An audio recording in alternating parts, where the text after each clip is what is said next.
game plan to be. I just come here. I mean, obviously, Jay is moving like the Panthers. No game plan, just in here. Oh, that's what we doing?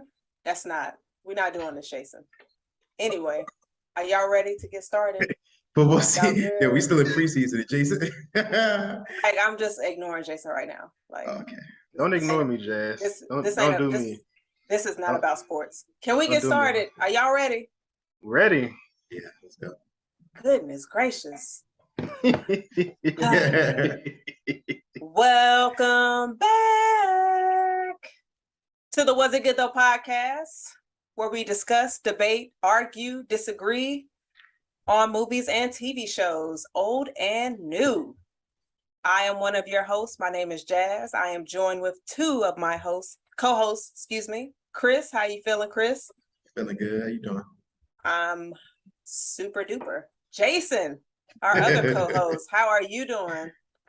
I can't complain. I'm ready. I'm here. Let's go.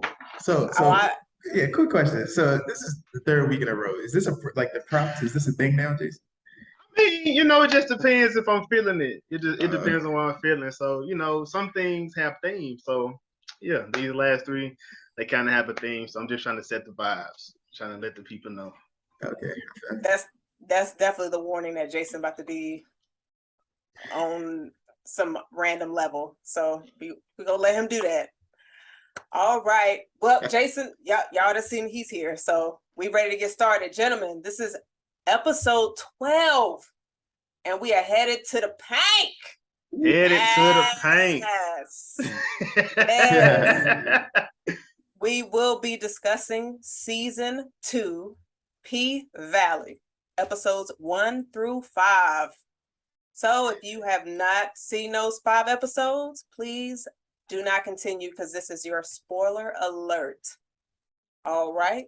But as we always say, every episode, please be sure to like, subscribe, rate, review, follow all of us on our socials, and just share the pod, everything. We like to hear comments back on episodes. Okay, this is your warning. And I'm going to say, since we are discussing Pvalley, this is going to be an episode you do not want to listen to around them kids, aka crumbs snatchers. Can I get an amen, gentlemen? Yes. Amen. Amen to that. Amen. All right. So this is your warning on that as well. This ain't for the kids. So I'm gonna roll it instead of the Chris to Jason.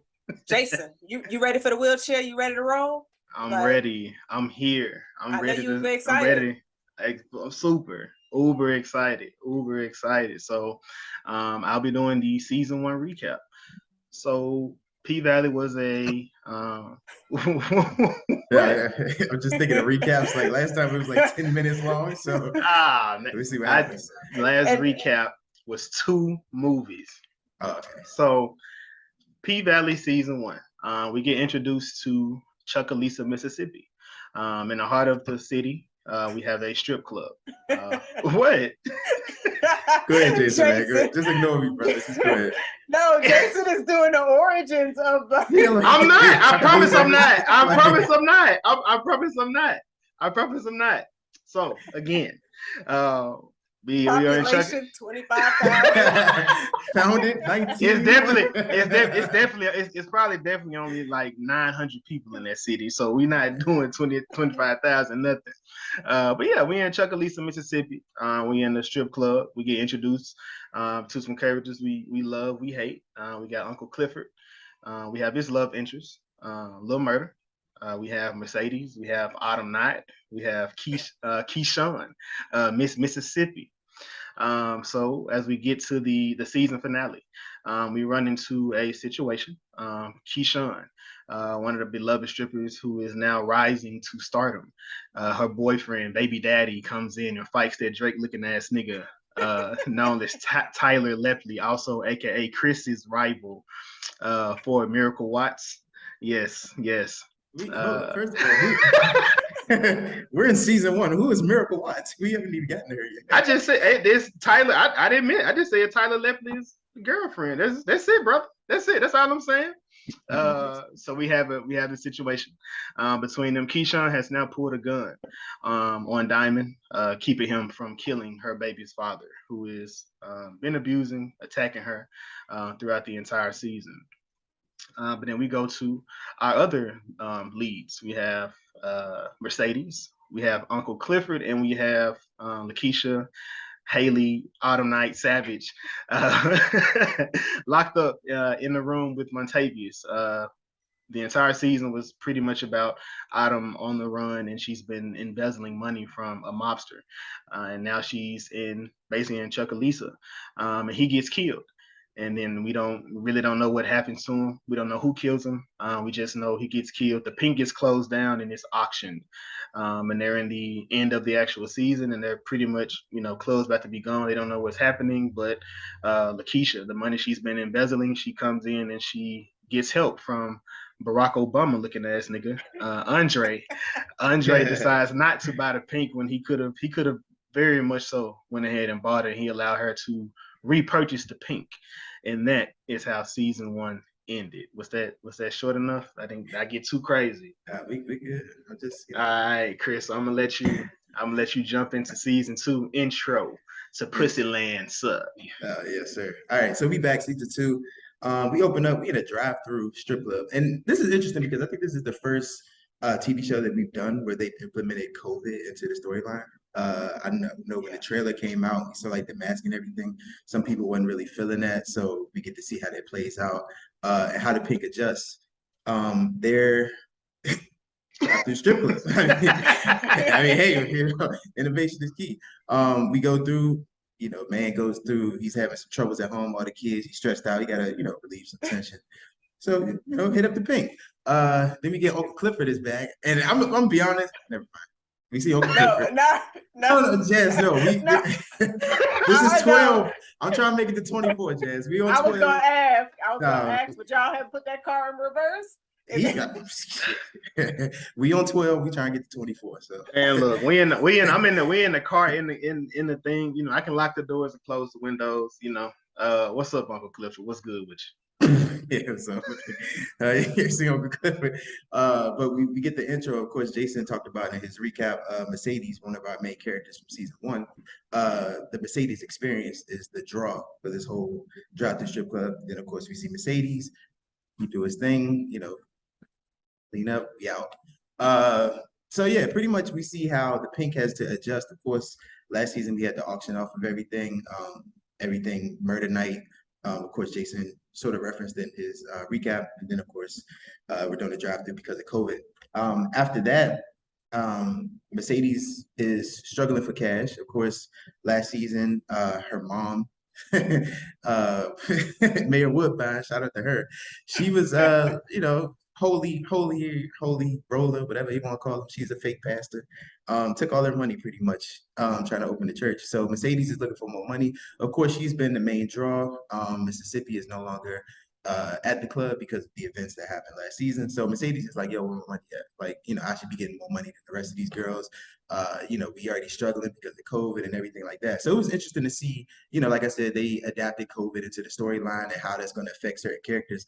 When I saw that, I wasn't mad at it because that's realistic. Your strip club during COVID, certain things changed. So we get to really see how they adjusted with everything like that.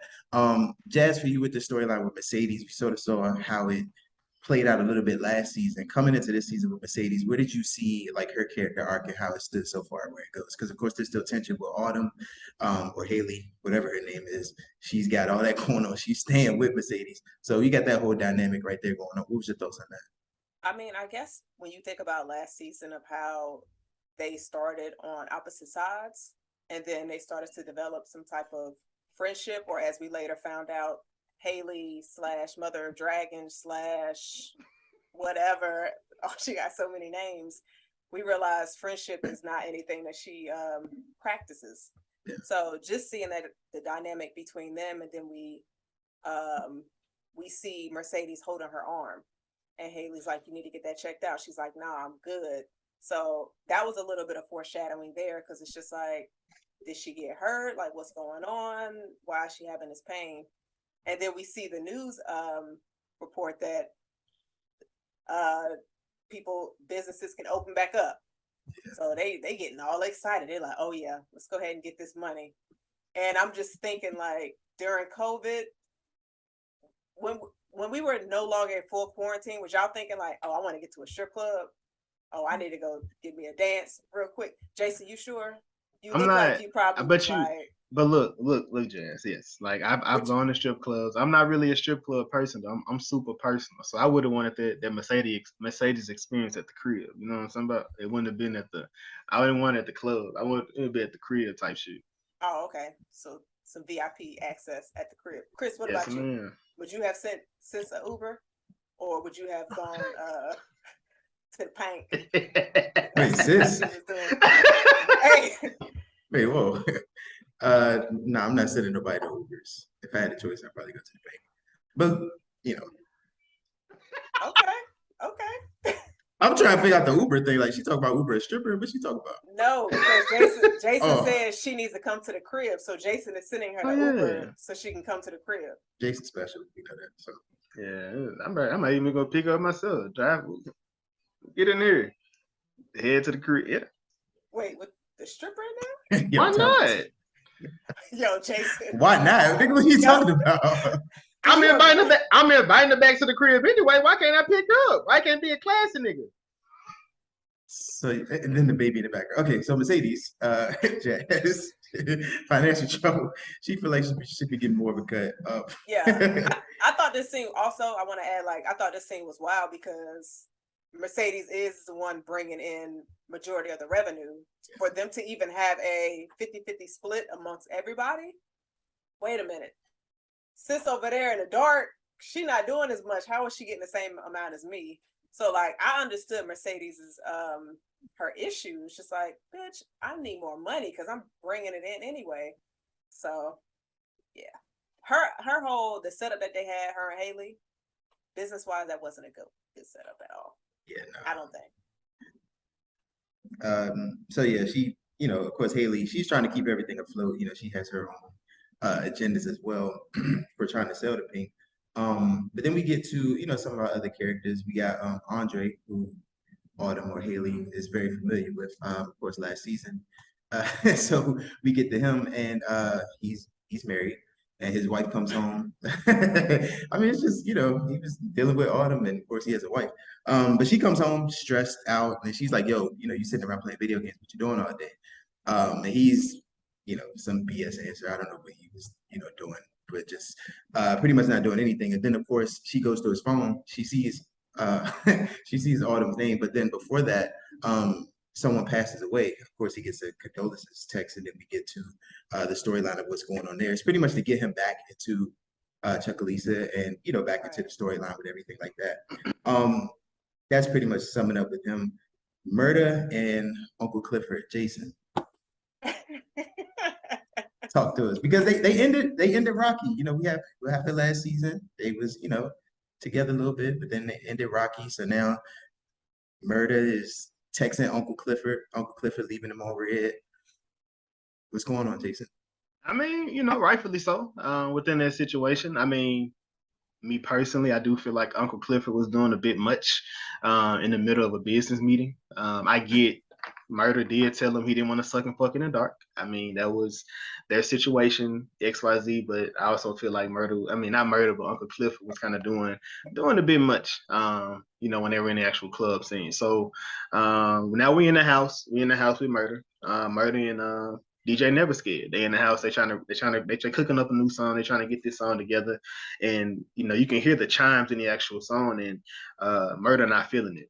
And it was a real interesting scene because it goes into Jay Alphonse, his actual, like, before he became famous, he used to beat on buckets and shit to make money to make ends meet. So it was dope for them to incorporate this in the actual show. As he's you know, he was singing this song, "When I Make It About the Big, I'm gonna get out my," you know how to rock it. You know, that was hard how they did that. And you know, you see DJ Never Scared actually, you know, tapping the beat in, and he's trying to get Murda to get on one of his songs. So he got a song, he got a feature, he working with a hot artist that's up and coming, but you know, Murda kind of like blowing him off like, "Nigga, I'm gonna get my own. I'm doing my own shit." And Jason, Jason, Yes. during that scene, did you get a freestyle going? Was you Did I? sitting there bopping, like, I mean, you know, anytime I hear a Russian. beat, I'm trying to throw something out there. Every time I hear something, I'm trying to throw something out there. I ain't gonna lie. I dropped some bars during that scene. I was like, it was lit. You feel like you feel to spit? Not right now. Like album okay. drops next summer. Be on the lookout. Be on the lookout for that. Be on the lookout, right? But, I thought that scene was fire. That scene was fire. Yeah, that scene was fire. Like I said, the way the music is married into the show is super dope. How they incorporated from it being from a lot of Southern artists, of course, Mississippi, a lot of them from Memphis, Atlanta, just the different writers that they incorporate in the show is super dope. But Murda goes outside. He's somebody comes out he's selling them some drugs, and then one of the rival gang members are driving up. Look like it's the bitch ass guy. From Queen and Slim. That's what I'm gonna talk about first. It was him, the bitch ass dude that snitched on Queen and Slim. But in the back seat, we see another familiar face. It's Pico. Last season, Pico he said that Murda was looking like a punk. But he's doing more than being a punk. And him and Murda get into a fight, and it looks like since they got into a fight, Pico has switched sides. Now he's on the opposition team. What did y'all think about? What y'all think about this scene? A hater. Yeah. It's like, and I think it was definitely one of those situations to where the snitch from Queen and Slim, he was just like, when you got your next song dropping. Mm-hmm. And so Murda was like, he was holding on to his gun behind him. He was like, yeah, something coming soon. And you said his name was Pico? Pico is the guy in the backseat. Yeah. Yeah. He was just sitting there in the car with him, just like hating in the face. Yeah, you could tell. You could tell so much. He probably like, don't ask that nigga when his album coming out, nigga. We supposed to hate him. I ain't it, bitch ass. Right. Bitch ass nigga. Like, but I do like that Murda kept his mask on, even outside. He was like, he wasn't playing with that wrong. You gotta be careful out here, man. It's that time of year. And Chris alluded to it, that someone died, but one of my favorite fucking characters from season 1 dies. Tydale Ruffin. They killed Tydale. This is the mayor of Chucalissa. Just making sure. So Tydale dies. And like Chris said, this is what leads Andre to come back to Chucalissa. So, him being a public figure, the funeral's on TV. We have, grandmother and Uncle Clifford watching it. And, grandmother's blind, so she can't see what's going on, but she knows what's going on at all times. So she wants some of them motherfucking chitlins. How y'all feel about chitlins? Man, look, no. Y'all rocking? Y'all ain't rocking with them? No. Y'all ain't rocking? Peasant tongue. Hold on. Before we get to that, Jason, how you feel about chitlins? I don't mess with with chili, bro. Okay, just make sure. I don't. We have some chili eating ass followers out here, but I don't eat chili. And you know what's crazy? Hold up, real quick. Shit. We're not gonna go off topic. Yo, that was a setup just now. No, Damn, some of the people who be eating chitlins, they tried to come at me for my food taste a couple of episodes ago. So I just want to, calm down, like relax, because you eating chitlins, you can't talk. Y'all causing problems right now. Hey man. So grandmother sends Uncle Clifford down to Tydale's house at the repast to get some chitlins. Also just scope the scene. Clifford pulls up on Andre. Andre's been laid off from his job due to COVID. Which I had a question. How did y'all for me personally, I watch a lot of different shows that do have COVID incorporated inside of them. Do y'all watch any other shows that has COVID in them? I know Jazz for sure. I know we watched the show with the lawyer and his son. He was trying to protect his son because he killed the guy. That show had COVID incorporated inside of it. The guy from Breaking Bad, he was the dad. Your Honor. Your Honor, yes, that show had COVID incorporated in it. So I was gonna ask of the shows that you guys have watched with COVID, did y'all have a favorite? Because a lot of people don't like the storyline of COVID, but I feel like this was one of the best shows that used it. It incorporated it well in within their situation. Right. So that's one thing I was gonna. I sort of touched on it early on in the intro. I don't have like a lot of shows in rotation that do have COVID off the top of my head. I feel like I've seen it in something else, but I can't recall what it is right now. Mhm. But like I said, for this show, I think it fit everything perfectly, like the storyline it was going. And of course, when we seen the trailer, some people was like, leave it, real world outside of the TV shows. But they implemented it well, so I ain't mad at it. I'll say, I loved how when we went back to Andre's house and we saw that his wife was a medical worker. I loved how they pretty much broke down her being in a separate area from him, the things that medical workers went through during that time, because we heard about it. I mean, hell, we all lived through that, quarantine and everything. And and they always said, think about the people that's working in this field, that's seeing these victims like every day. So them having it in this series, like in this season, I thought was just like, it was crazy, because it was people living that every single day. And when Andre did not bring her milk downstairs, bruh, that I was just sitting here like, you at the house playing fucking video games, and I'm seeing patients die every day, and you can't even fill up my fucking fridge. I was just like, sis, you need to cheat on that motherfucker. Oh, time out. But then I was look just at like, foreshadowing. Nah. But yeah, so. But Jason, to answer your question, like, I think they did it very well. I agree. Yeah, I agree. And to touch on what Jazz just said about Andre and his wife, their relationship, I like the way they did it as well, because of course it was a little bit of a strain from last season carried over this season. Then COVID on top of that, only increased that strain. So of course, Andre, we talked about him getting laid off of his job, him playing video games all day.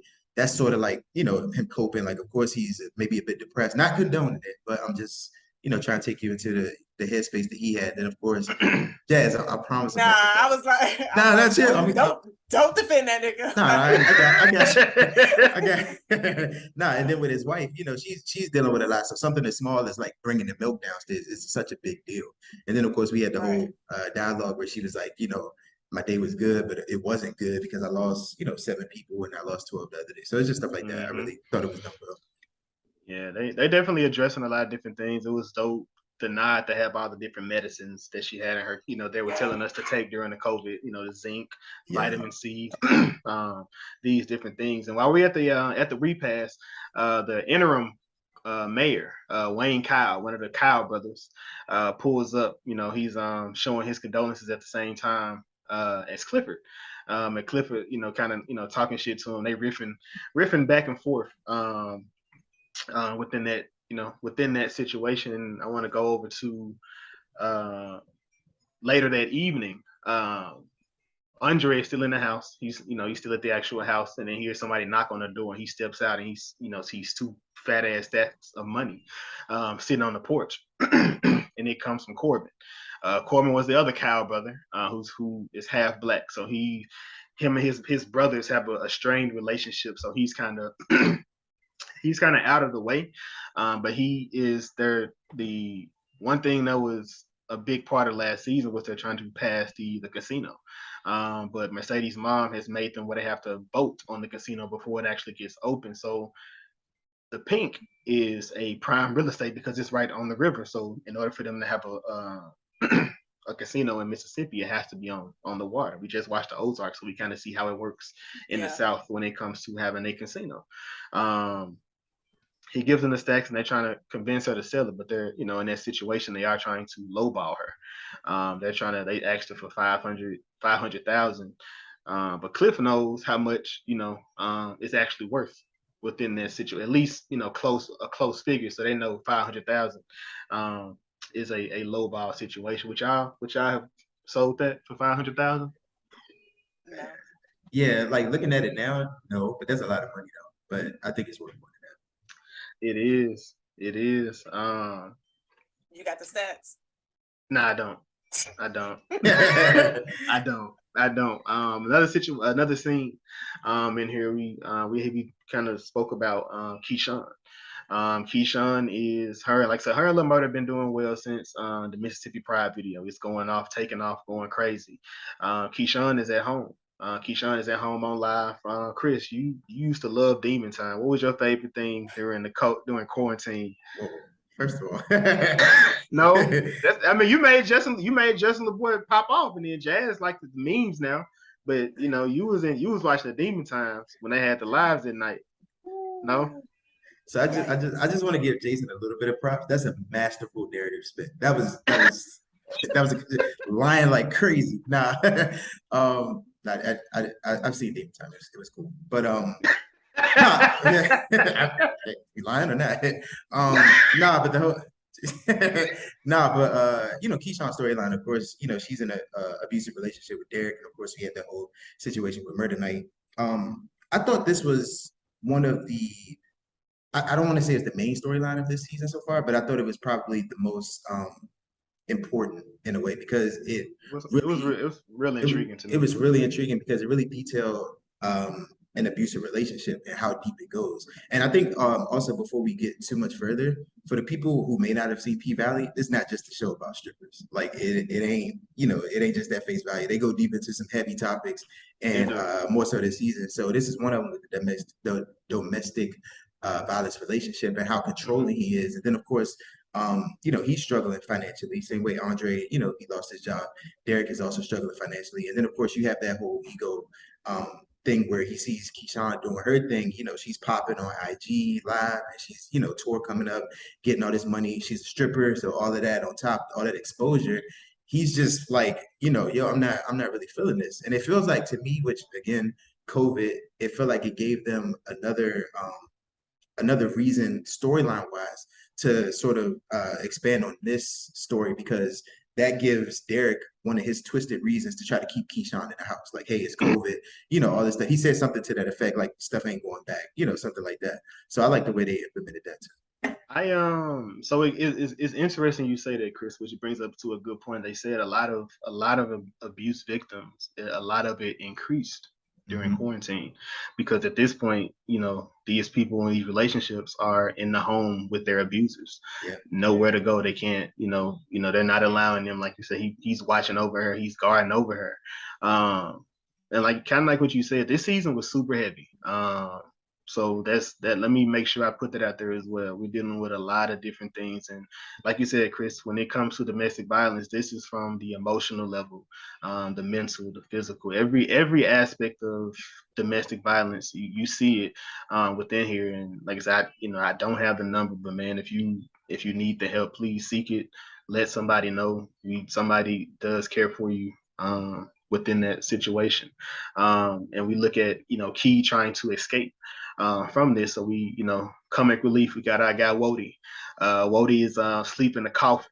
Murda pulls up on him and he pops out on him. He was like, "Man, I'm gonna shoot you." He said, "Man, you don't be scared of the dead. They out of here. Ain't nothing. They can't do nothing to you." But Murda comes to him to try to start a tour. He wants to kick off a Dirty Dozen tour. And he was like, "So what's the pool though? Like, you can't. I mean, what's the pool? Like Keyshawn, damn." He said, "But they don't think her man's gonna let her out the house, especially since what happened in Murda Night." But Murda, he attempts to do it anyway. Key again looking to escape. She agrees to go ahead and go to get this tour jump started, but she's just trying to figure out a way to get out. And that was the end of episode 1. Yeah, I also wanted to go a little bit more to Keyshawn right quick. She ended up seeing Diamond, one of her ways of escaping. She wanted to go to the dollar store. She, made up some excuse, and she ended up running into Diamond, who's of course still, everything that happened, he got a gun pulled on him in season 1. So I thought that was nice turnaround to see what he's at. Yeah, it was dope to see Diamond.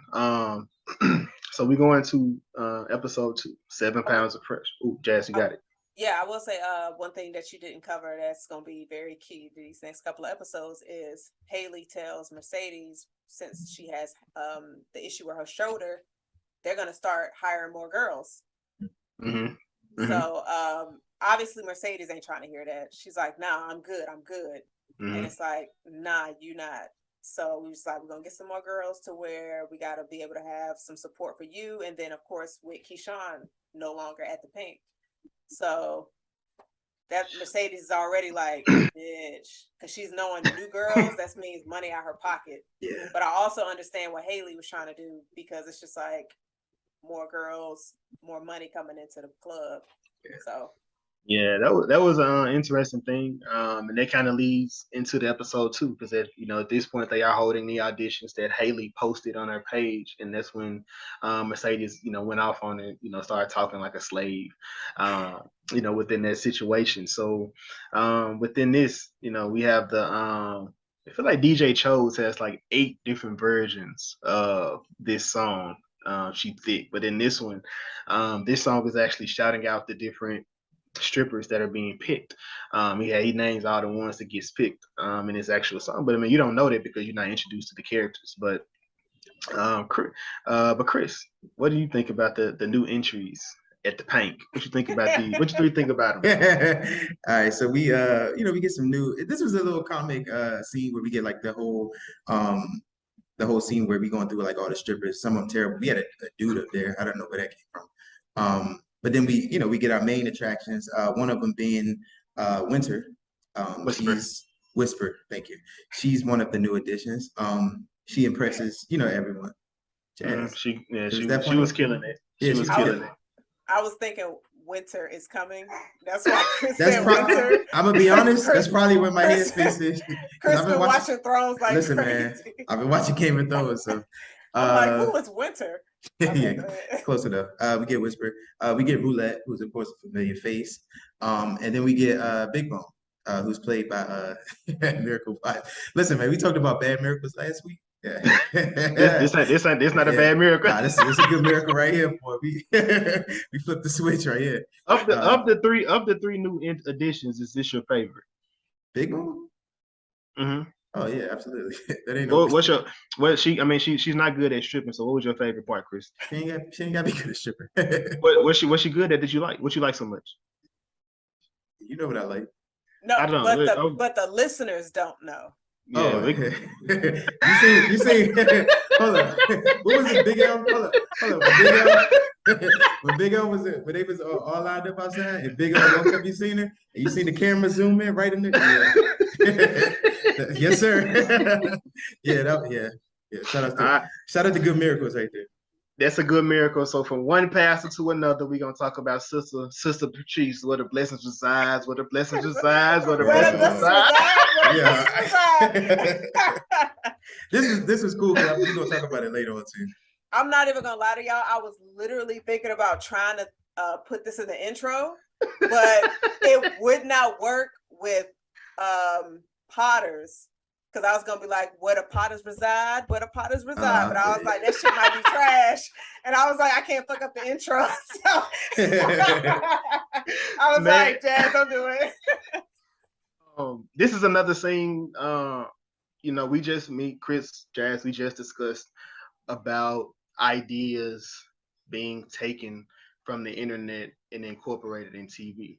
Now this was a dope scene. We'll say why later. But this is what a big viral guy. He was selling cars. He put the what a money big salesman. Now he's out of here now at this point. He's well known. He's doing a whole bunch of stuff. Patrice, we didn't talk about her last episode, but she was in it. Patrice, she stole Mercedes money. She's opened up a church. But Patrice she's helping the neighborhood. She's helping Chuckalisa. She's my new favorite person since they got rid of Tydell. Now Patrice is my new favorite. I know she went from most hated to one of the greatest. I'm sorry. It makes sense. He loves Cersei. I was gonna say the same thing, bro. We got deep down on Jason. Like, what's up? It makes sense. Yeah. So Patrice is pushing the food bank. She's feeding the people in the neighborhood that don't have it. They put things together. This is what the church is for, the community, to help push back, to help give back, and different things. When y'all was growing up, did y'all like, Chris? I know you super like churchy kind of like, but did y'all family have like gospel tapes or videos like of just a pastor preaching, like y'all family used to listen to? So first off, why can't I be churchy? Jazz, like, I'm not. So Jazz, it's not shade, but he's the pastor. Yo, Jazz, Jazz, me and you be on Demon Time a lot, not together, but just on Demon Time. So like, I'm glad you clarified that. You might Jazz. We like Jazz. We are the homies, bro. It ain't nothing like this. I'm just making sure we say that, so we know. But I'm just saying, like, me and you, people ain't gonna expect me and you to talk about no church stuff. Now, pastor, people expect that from him. So for me, being from Memphis, Tennessee, my grandma did play these tapes. You come on, you see me. All right, quick letter. No, I'm just playing. So my grandmother used to play these like Gilbert G.E. Patterson, super well known, big pastor, but his church, of course, is in Memphis. But also, my pastor used to have tapes, and she used to buy them out the church, and then they used to play them, play the lessons back. And she still to this day has a CD player that has a tape deck on it and play them. So I was just asking, was that a practice in y'all's home growing up? No. so this is why Jason didn't call you pastor, but it's fine. No, that was just funny because Jazz, she called me pastor every week, so she was like, "Well, I can't be pastor." Yeah, I mean, so yeah, that was. She started the narrative and then tried to get it to me. I'm just saying, don't try to exclude me out of the holy questions. Is all I'm saying. As if I just be out here sinning like crazy, like. I got you, Jazz. So we also have the situation where Corbin is still trying to purchase the PYNK. So he sneaks over there. He's talking with Autumn. Within that situation, he's still trying to lowball her. I think he pushed it up to $1 million this time, and he was like, well, so if you're trying to sell me $1 million, you're trying to sell it $1 million, that means I know it's a lot worth more because last night it was 500,000. So right. I know it's worth more. Please, people, know your fucking worth. Know it. Because these white boys, half white boys at that, will try to get you, and then they hem you up and put you in a situation that ain't worth it. But then within this, Autumn get the flyers for the grand reopening of the PYNK, and unfortunately they trying to open this bitch up on Cliff's birthday. How you gonna fuck Uncle Clifford like that? When we talk about. Go ahead. She didn't know though. She didn't. Yeah, I was gonna say he. That's not family. That's not family. I'm saying don't have everybody knew Cliff's birthday. But we know Haley is not family. This just some random hoe that just stumbled upon all of them, and she bought the club. So I was just like, she didn't know it was your birthday. I thought that exchange was funny because she was just like, is there a damn calendar I'm supposed to be connected to know people's birthdays? I was just like, yeah, that was. But you see who not in the group chat. That's what that means, bro.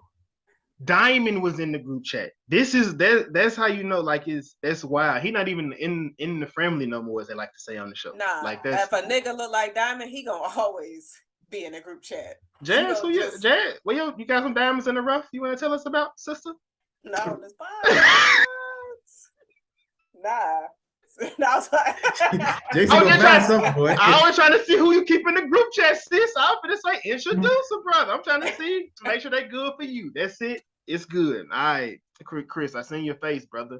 Hey, not like that. I said to make sure they good for our good sis. That's it. I'm chilling. So we go back. So we at the house. We at the house. So many jokes.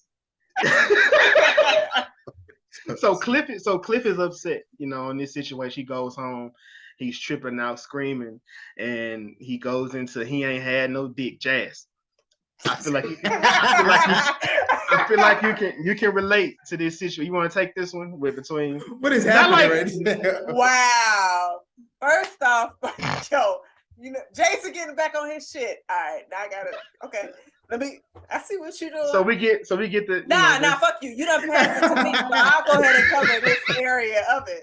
You try to clean it up real quick. Right, I'm like, nah, nigga, you tried it. So anyway, Cliff is at home. He's upset, mad about Haley, mad he ain't got no dick in a while.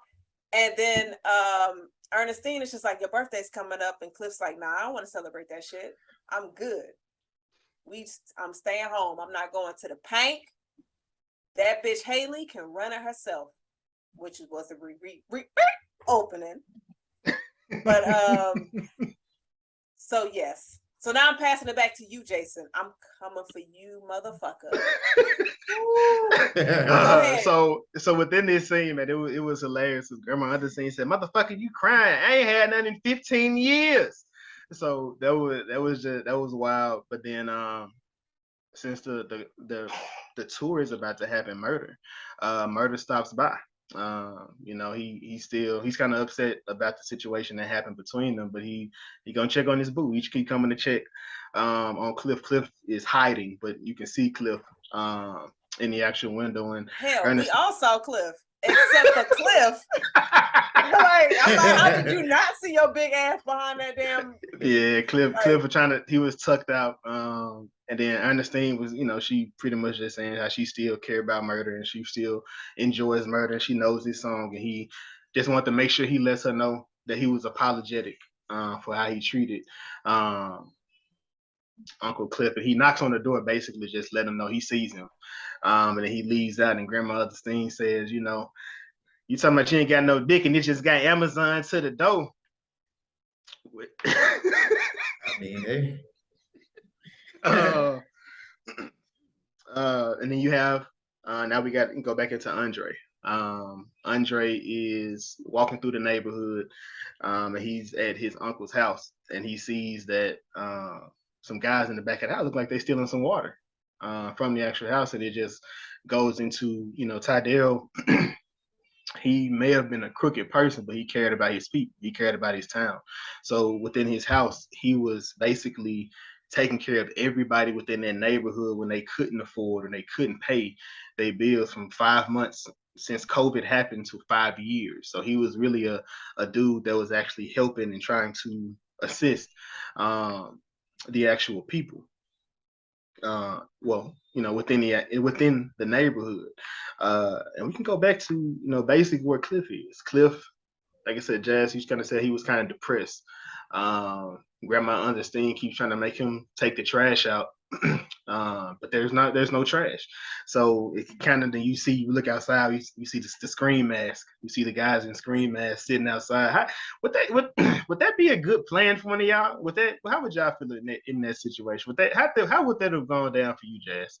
If I was the one in the screen mask, or if I see a bunch of motherfuckers. If you're Cliff taking the trash out, I feel like you being a woman, you probably would handle yourself a little bit better within that. How would you have gone about that? Yeah, absolutely. Because first and foremost, I'm not leaving the crib. Like, you ain't got no weapon on you. It's just, but I'm also a paranoid person. Cliff big as fuck, so Cliff probably do this every day. But I would have been trying to grab somebody's face. Like, I want to see your face. Just do something. Cliff was like, Jazz, where she sitting? Like, what? Like, bro, you don't get your. Hey, Jason, I done seen the movie enough. Shit, look, Jazz know exactly what to do with it. Grab exactly. Look, damn straight. So it turns out he's not really getting kidnapped. It's his homies. They basically just put him away with grandmother's helping to throw him a birthday party, throwing him a 40th birthday party. Birthday party looks banging, honestly, from just the whole vibe, the people are skating. And we got the guy, where the money resides. He's one of the homies. Yeah. In this situation that's tied up Cliff, but Cliff only think about one thing. He don't think about murder. At this actual party, but he picked up on some new. He wasn't too worried about murder. He got some from elsewhere. It was a Murda lookalike, so it makes it easy for you to fantasize when they look alike. So you ain't lying. And we go to Autumn Night. She is fucking trashing the club. Chris, you wanna go over Autumn Night at the Grand reopening? Yeah. Before we get to Autumn, I want to go back to that scene with Cliff and the Murda lookalike. He was trying to kiss Uncle Cliff, and he was like, "You want my grandmother to catch COVID?" I'm like, "Bro, you're at a party." Like, what is his breath stink? That had to be it. His breath stink. So. But you just, I mean, I get it, but I wouldn't have been in that situation. But I get it. Like, let me mask on. Cliff was like, "No, we're not kissing." Mm-mm. Wait, time out. You said you get it. Like, you think, like, no. What? No, you saying you get it. Like, he's saying it like he was gonna catch COVID from kissing, but not from partying with all the other people. But there have been situations where people go to parties and don't catch it, or they go to parties and be kissing and catch it. Do we know? Never mind.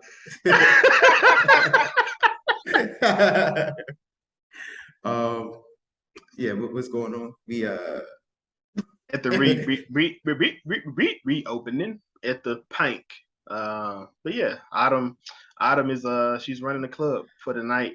She got Mercedes, getting ready to go out with Whisper and Roulette the first night. This season also it kind of taps into like a hunted type of feel. Since the murdering of Montavious, you see a lot of different like there's a scene with Lakeisha. Well, shit, she has 100 different names. There's a scene where Autumn is in the club by herself, and she walks out, and the camera flashes Montavious in the actual room. okay. Which is kind of weird. So it's like the club is haunted, and of course you got Whisper. I'm assuming she's into hoodoo because she can feel the bad vibes, the energy, and the different thing that's going on, and she's calling out stuff that ain't even happening or that's about to happen within the situation. So before they go out, she's talking to the pole in the room where Montavious was killed, and she was like, they gonna make bank, but it's gonna be something's gonna happen within that situation. They go out, they're killing it. They're killing it on the pole. Mercedes, she's been having a shoulder issue, honestly, since when the show comes on, season 1, Mercedes is already complaining about her shoulder. But Mercedes, this season, is only progressively getting worse because she keeps doing the same type of work. She's climbing up the pole, and Mercedes, the queen, she loses her grip. She falls, and she wakes up. She's in the room with Diamond, Autumn, and Cliff. Jazz, you want to take this scene? You sure? Because I was just like, I was like, what is Diamond doing? Yeah. But it looked like he was giving a good little body massage real quick. Like he's like, let me rub that pain out of you. And now, if I fall off a pole, go ahead, drop me off in his shack too. If I'm about to get that kind of treatment, like Diamond's sexy as hell. So here go Jad looking for this little Drake looking ass nigga. You got it, man. Whatever. But Jazz said, "Okay, what you say? Drop me off." Yeah. Don't even matter. But no, it was just looking at this scene. I was like, why did y'all take her here but and at the hospital? But then Cliff definitely said he was just like, hospital is full with, because obviously you're going through a time of COVID and quarantine. Mm-hmm. So something like that was obviously difficult. So they was just like, we got to take her to the Diamonds. So did y'all think how Mercedes fell? Did y'all expect more injuries? I definitely expect a concussion. Yeah. Because, so go ahead, Chris. When I first seen it, like when I watched it the first time, I was like, that's it. But then as we see why the story, because she was high on that pole. I'm like, bro, she should have been dead. But no, real talk, like she fell back. Like she was slow motion and everything. It was just like, oh, she RP Mercedes. You had a good run. But... Chris, that's how you know it's real when it's in slow motion. Like, okay, about to she's looking like, yeah, I was just like, oh, she out of here. But it made sense story wise, that was like she fell on her shoulder, I guess. So, sure. Yeah, but just to see how that entire scene panned out to where he said he took 7 pounds of pressure. And then that's when they just do the whole, oh, that's how much you need to pull a trigger, and then all this other stuff. And you just like, oh shit, she's the one that shot dude from last season. Mm-hmm. And so you see how that whole thing unfolds. And then I'm not gonna lie, the whole scene with Diamond giving her that good old body massage. I know it's not a body massage, but that's what I'm gonna call it for the pod. When he was giving that full body massage, I was just like, what the fuck is he doing? I was like, my nigga, ain't nobody gonna burn no sage, like, since that's what the vibe was during that scene. But she said that's the vibe. I mean, I'm just saying. But when you put it together to where you have a piece from season 1, from that event to this, I was just like, oh shit, that was a good connection. Yeah. And I like too how they, oh my bad, I like too how they had Jazz mentioned, why she didn't take her to the hospital. That played into the whole COVID storyline too. Right. So it got him, back to Diamond's place. So that was dope. Do you think if it wasn't COVID, they would have been like, she didn't have her insurance card? Like, sorry, you gotta go. All right, let's go to Diamonds. Better ice it up. Hey, at any time they gonna think. At any time, Uncle Cliff gonna think about Diamond in every hectic situation. Just go back and watch. He gonna think about Diamond. I would too. Look at Jazz, boy. I tell you what. But we got two. But we have two kind of big reveals here.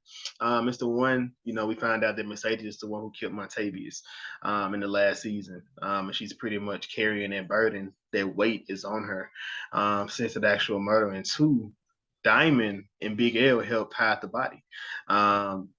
And he has the ring in the house. He said it's like for protection for some reason. So, the hoodoo situation, it was addressed in the first season where he helped Keyshawn when she got hurt from Derek bruising her, which we want to go into the Derek and Key in this actual. They weren't really in it a lot, but in the beginning, Derek is trying to press charges against Diamond for what happened in the PYNK from him beating them up, although Derek started the altercation because he was, yoking up Keyshawn in the club, and Diamond kind of intervened. And he called him a gutter nigger. And he said he would never say nothing like that to anybody. And Keyshawn kind of put Diamond in a fucked up predicament. Like, don't tell your white boyfriend that I was for the kill, that I was fucking with you on some that was just like some crazy shit, because you never know what would have happened or what would have come from that situation. But we see what Key's doing. She's pretty much kind of manipulating Derek to pretty much get her, or to allow her to get on this 30 Dozens tour with Lil Murda, and he plays into it. And she is now out on the road with Murda, Rome, Wody, and T. Yeah, I thought this scene was interesting too, because of course she got out, to get on tour, but it still showed the level of effect that he had because of that abusive relationship. He said something like, she said, "How did you know I went to the dollar store?" And he was like, "I track your phone, I get your location to my phone." I'm like, "Yo, this dude is completely sick."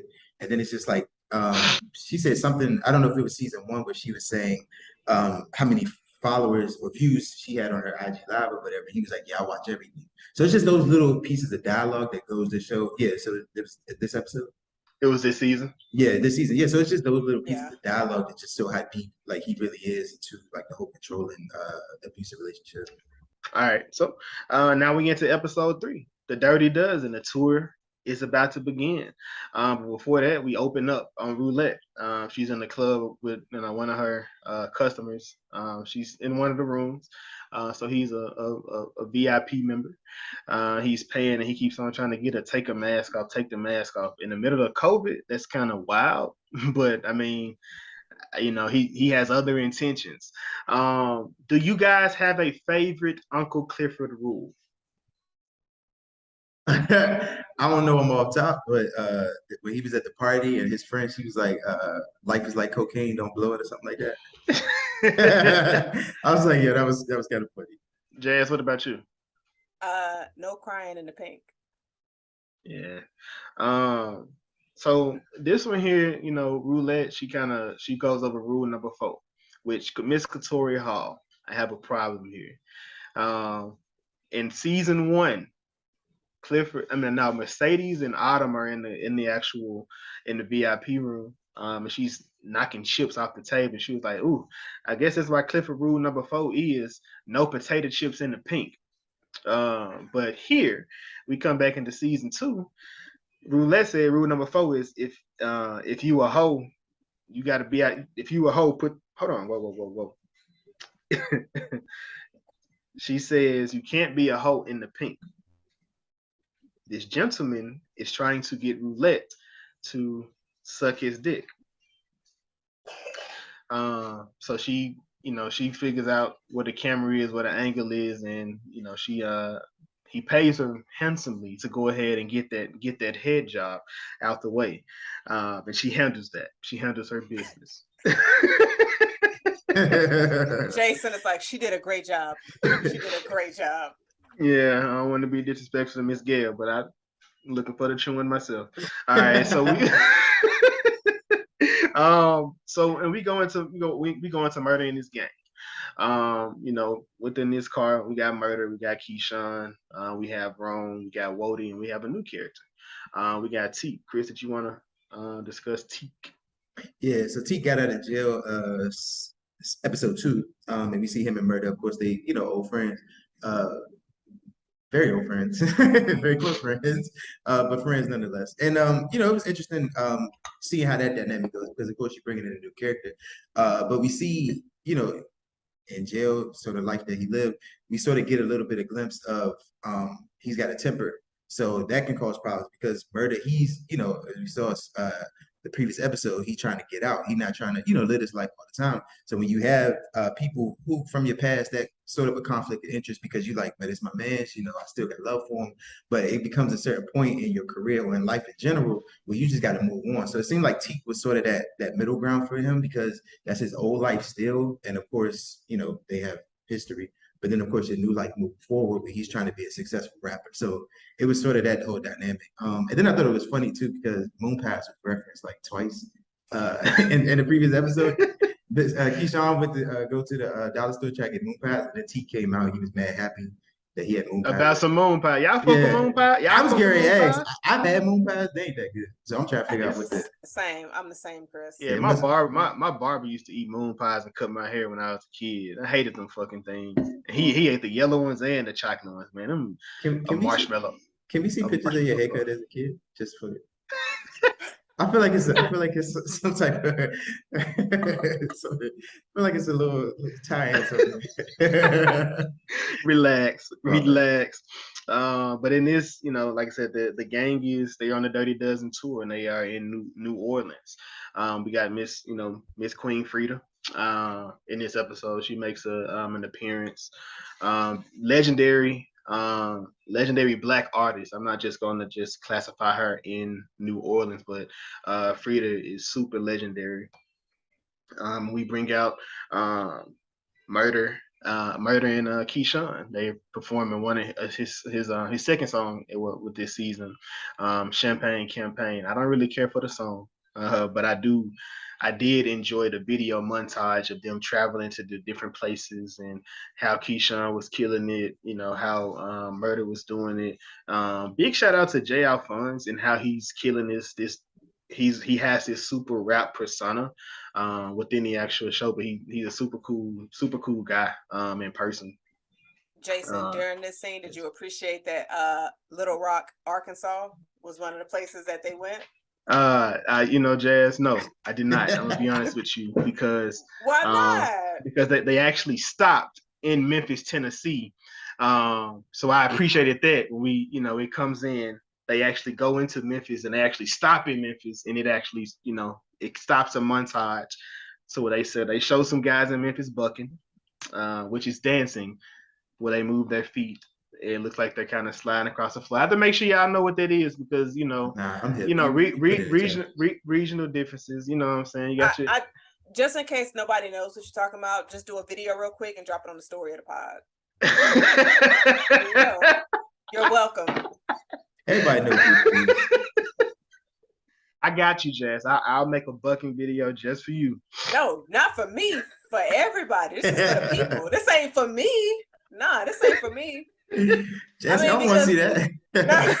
Look, I'm speaking for the people, but no, like when I saw it where they was just like they went to Little Rock, I said, "Hi, that's Jason's spot." I mean, I didn't see DC on the stop. I didn't see, I didn't see, I didn't see North Carolina. I didn't see RDU. I mean, I ain't see nothing. I seen Memphis and Little Rock on the stop. I was like, I definitely be up in there to see Keyshawn. I definitely would have been up there seeing Keisha. I wouldn't be singing Mississippi Pride, but I would definitely be in there, supporting the crew. But they make the stop to Memphis, and it was just interesting the different remedies and things that we did during COVID to try to prevent ourselves from getting it. You got Wody, he's pouring on his face, on his hands, and he throwing it on his face, and Teak like, bro, what is you doing? He said, I ain't had that Rona yet, bro. I ain't had that running yet. I ain't gonna lie. During that 2020, like it was a couple months in there. Like just looking back, it's like we was wild. Like we was doing some Wait. crazy stuff. Was you putting hand sanitizer on your face? I ain't say that, Jess. Why you trying to? I had to ask because Nah. that's what Jason was just talking about. So I was just like, let me make sure you wasn't doing that. Nah, people was wiping down their groceries. Like we was doing everything. So it was you had. I mean, you had to. You had. Y'all didn't. Did y'all have COVID? No, I didn't. But you know what? I did realize when COVID dropped. I'm not gonna ask you that question, Jason. But better question. How many times? It was once. I only had COVID once. I only had it once. 2022. But like during that time, Netflix removed Outbreak and Contagion off of the streams because, like, y'all already know I watched some wild shit. So I was just like, let me watch one of these movies and see how they handle these kind of situations. But they took those off the streams because people would have just got so fucked up watching Contagion while living in a quarantine. Yeah. So. But they were dropping quarantine type of a lot of quarantine type of movies were released during that time. But let me get back on track here. So while they're in the actual club in Memphis, they run into it. They see Pico. Pico's in Chief by Chief colors now. And Teak like, wait, what he doing? And Wody kind of catches Teak up on the situation. He tried Murda. Murda beat his ass and he flipped. So that's why he rocking them colors. And Teak, he's super loyal. He's not feeling that, within that situation. And Pico tries to walk up on him and he's like, bro, get the fuck out of my face. You know what I'm saying? Like, move around with all that. And they kind of bounce. Rome kind of sits there. And Teak, Pico, his chick tries to talk to Teak. And Teak ain't really rocking with it. And Pico was like, he's sitting there and he's kind of trying to out Murda. I really don't know if he's trying to out Murda, he's trying to irk Teak, but I feel like it was Murda because he was saying, when that trade tales drop, that's like a trade is trying to be politically correct here. That's LBGT lingo for a person who kind of switches back and forth. So trade tales, that's what they were basically saying. Murda is playing, and I feel like he kind of passes some information to Rome, which it plays out in episode 5 pretty much. That's where he got the information from Pico. So they leave in the club, they outside, and the chick is walking up on Murda, talking to, and Pico, he like, I guess it's not your type. And he, Teak, he gonna step in like, bro, you need to chill out. And then he cussed the lady out, and him and Teak, they get the jacket. They get the jacket outside, and they fighting outside the actual club, and then people start to shoot. Then everybody, Mississippi, she's on her live at the same time at this fight is actually happening. 500,000 people watching this shit, and she hops in the car, everybody hops in the car, and they pull off, head back, to the actual hotel, and they just, pretty much says, they security is gonna need security within this situation. And I'm gonna ask, Jack, what did you think about Murda and Keyshawn's relationship? Because at this point, they in the hotel, they kind of sit down. Like, how do you think about that? So I enjoy the connection and the relationship that they have because when you look at them together, it seems so safe. Mm-hmm. It seems like such a safe type of friendship and relationship that they have because he knows that her boyfriend, I'm assuming he knows that he's an abusive, like all the shit that Keyshawn go through with Derek. Or is that supposed to be like some what he knows that she has restrictions due to Derek? Yeah. Which is why it was so hard for them to even go on tour. And then she knows that him and Clifford got a thing going on. Mm-hmm. So it's just they're both able to be safe with one another in that space. And that's something that a lot of people do not have, to where you got somebody that you can just be vulnerable with, be safe with, that all of your secrets and they won't judge you.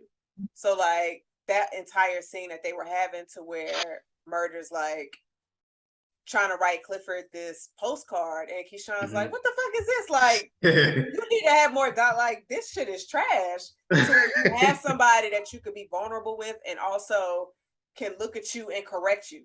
A lot of people don't have individuals in their lives that will correct them when they're wrong. They're yes men in their lives. Like, I think the best type of relationships to have with somebody is someone that will correct you when you're wrong and call you out on your shit. So it's just a lot of people don't have that. So it's just like, I love the relationship that those two have. Yeah. Because obviously when you look at the character development for Murda and Mississippi, they don't, I'm just trying to think, who else do they have in their lives that they can put their guard down with? And you really don't see that. You know, so I was just like, I love the relationship they had. Yeah, sorry if that went down a completely long road. No, you're good. You're good. I mean, given the circumstance that she's been going through, she needs that. She needs that comfort, right? Because she hasn't been laughing. Like she's always in a tense, serious situation. Exactly. So she needs that peace. Chris, what did you think about this situation between Teak and Murda outside smoking? What do you think about this scene? Yeah. So like I said earlier, when I saw it, and watching it before. When they embraced when he first got out of prison, it was like they sort of focused on it, like the camera focused on it. My mind went there, but I was just like, maybe that's not where they're going, But then we get the whole dust up outside the club. We saw that, and it was just like, oh, that's pretty much what it is. I thought it was a nice vulnerable situation with Teak, and it showed a lot of his character, like where he's coming from, pretty much with everything. And as far as Murda.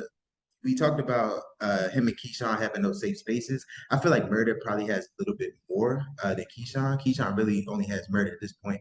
Murda, he's got Clifford to an extent. He's got, Teak to an extent. And then, of course, he's got Keyshawn herself. So I think that was a nice little character moment, showing their relationship and pretty much what we can expect from them to. So within this, I'm going to ask both of y'all.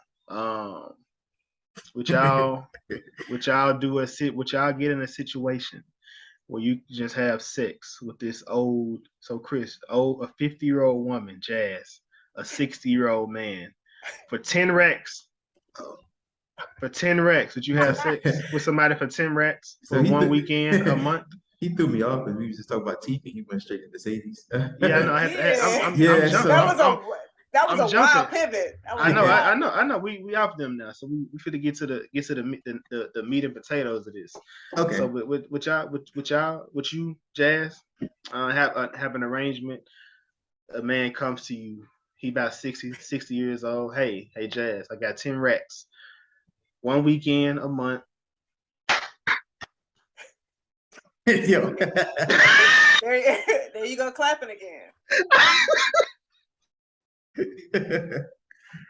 Man. All right, so check this out. I'm about to get complex. So if the 60-year-old out here looking like Diamond, yes. Jazz, no 60-year-old looks like that. You don't know. Hey, I'm just gonna sit on here and say the way black men age, especially now if he got a salt and pepper beard, oh my God. What? Yes. Hey, I'm just like, I'm gonna say, Chris, a weekend?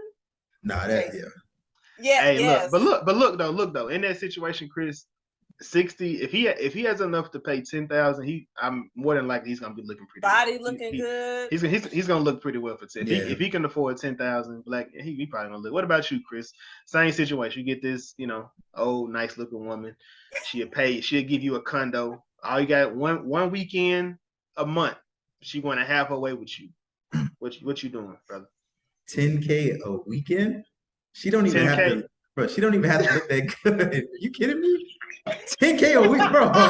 Are you kidding me? Shit, no, man. Wait. Close your eyes. Wait. All right, so I'm about to go deeper in this question right quick. Because Chris said 10K a weekend, we can go deep as you want. Look, that's a lot. Chris. My bad. I'm sorry. 10K, bro. That's crazy. All right, Chris. If she's looking like the red woman with the necklace off. See, why you gotta go to the extreme, Jazz? Why you do that? What you mean? 'Cause first of all, this is a Game of Thrones reference. You ever see Game of Thrones? Jazz, why you had to do that? She was way older than 60. No, Jason. Like, come on. Like 500 years. That's what I'm saying. She was to the extreme. Like, no. But Jason, didn't he just say he don't care how deep it go? He did. Hey, look, 60, this is the 60, you're going to lose all your money then one day. Because she's going to take the niggas off and she's going to wither. You done. That bitch going to look like powder. Whew.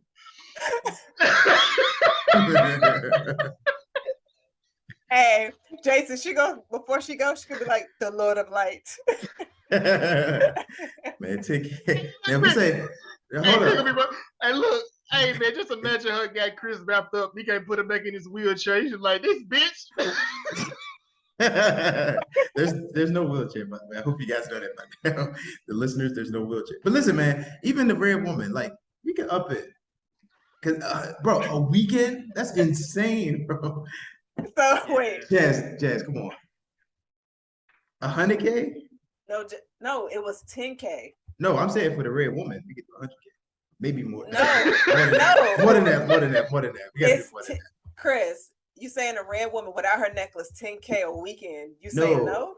No, Jazz. She's not even 60. You just went left. No. If she looked like the red woman, like Chris. She need to invest that money into something, into herself first. So you gonna say no? Jason, the red woman without the necklace. Old. No hesitation. Oh, come here. Bring it. Look what money make him do, boy. That's crazy. Hey, you knew it. Yo, knew what's up? I never lied, boy. I be in there sponge bathing that old woman all day, boy. See, you wouldn't need much. You would get away with spitting and just running your hands around her. See, Jazz, 10K in Little Rock is different. 10K to DMV. So we gotta put that. Hey, nigga, put a little bit more down there. Hey, I'll be out here living. Hey, my woman need to understand it, just like Farrah did. My woman need to understand. Hey, we trying to get these bags. Yeah. So a little bit of context.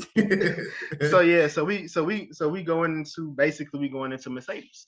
Last season, Mercedes was dealing with Coach, one of the coaches for the Memphis Grizzlies. He offers her $10,000. He basically want to make an investment. Mercedes lost all her money because her mom took it, so she's trying to get that money back. And at this point, Mercedes is struggling. She got her final payment from Autumn to be able to get the club, but now, like I said, Chris, she's struggling. She can't afford to pay her home and pay for the club rent. So she takes Coaches up on this offer, but the one rule is the wife must okay it. So she goes out to the actual house, and she, meets the wife. Could y'all be in that situation? In regards to the wife, like being the spouse? If let's say if you was Farrah, I mean, if you was Farrah, would you allow your husband, your wife? Let's flip it, Chris. Come on now. If you know my answer. Okay. You know the answer. No. Would you be if you were single? Like, I don't know your situation, but would you be Mercedes? Would you do Mercedes? Or would you be Mercedes in that situation? Get into an arrangement with her a wife and her husband. Like, you don't have to deal with him, but as long as leave the husband out. Or if you want him there. Hey. No, I don't want him there. Jazz, what about you? Would you take the Mercedes deal? Would I be the wife? No, if you was Mercedes, like would you take the Mercedes deal? 10K a weekend?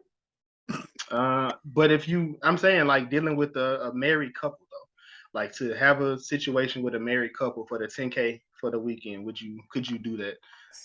I don't know. Like, Jazz right now would say no, but like Jazz in a year might be like, sure. Let's just hypothetically, we're a year from now. You say sure. Would it be the jazz experience, or like what would you name it? Like what would you call it? Jazz experience, like Nah, I would definitely have to incorporate my toes in it. But of course, my tricks would obviously need to be like, yeah. I That don't makes know me. That made me think. You remember within no, this season, Mississippi, she called her fans the sippy cups. I was wondering if Jazz would call hers like the toes before bros or something. No, that you don't even sound. know what I'm saying? No. Appetizer.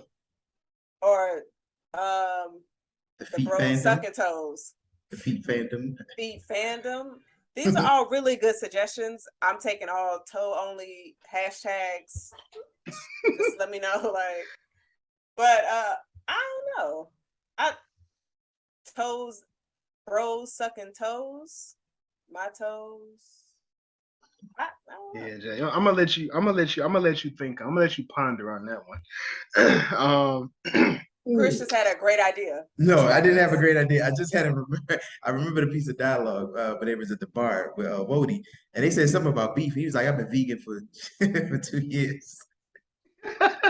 Yeah, It yeah. just struck me for a second. I was just yeah. Is that wait? So- is that it? Is that was your No, reaction? Was that remember when we was talking when I was watching the show, I didn't like his character at first, and now I'm remembering that's Teak or Wody? Wody. it was Wody? Yeah, I Wody. remember that. You didn't like who character? I ain't like Wody at first. I ain't trust him. For I ain't trust him at first. We talked about man, Wody been the realest guy on the show so far. yeah. I just I ain't. It was the I beginning. get it. It was the I get it. But so we have a Mercedes is basically now she's selling the Mercedes experience. It's kind of feel like it's foreshadowing from the beginning because they were doing a car wash and there was 3 different options you can pick, and Mercedes experience was the most expensive one. So now she's a traveling experience. Now she's selling herself to this actual family, and the husband's like, "Hey, show her that movie be doing when you be right here and boom boom." And she puts herself in that situation, and the wife Farrah, she's like amazed at what she's seeing from Mercedes in this situation because she's never seen a woman seem so empowered because Farrah was a former photographer.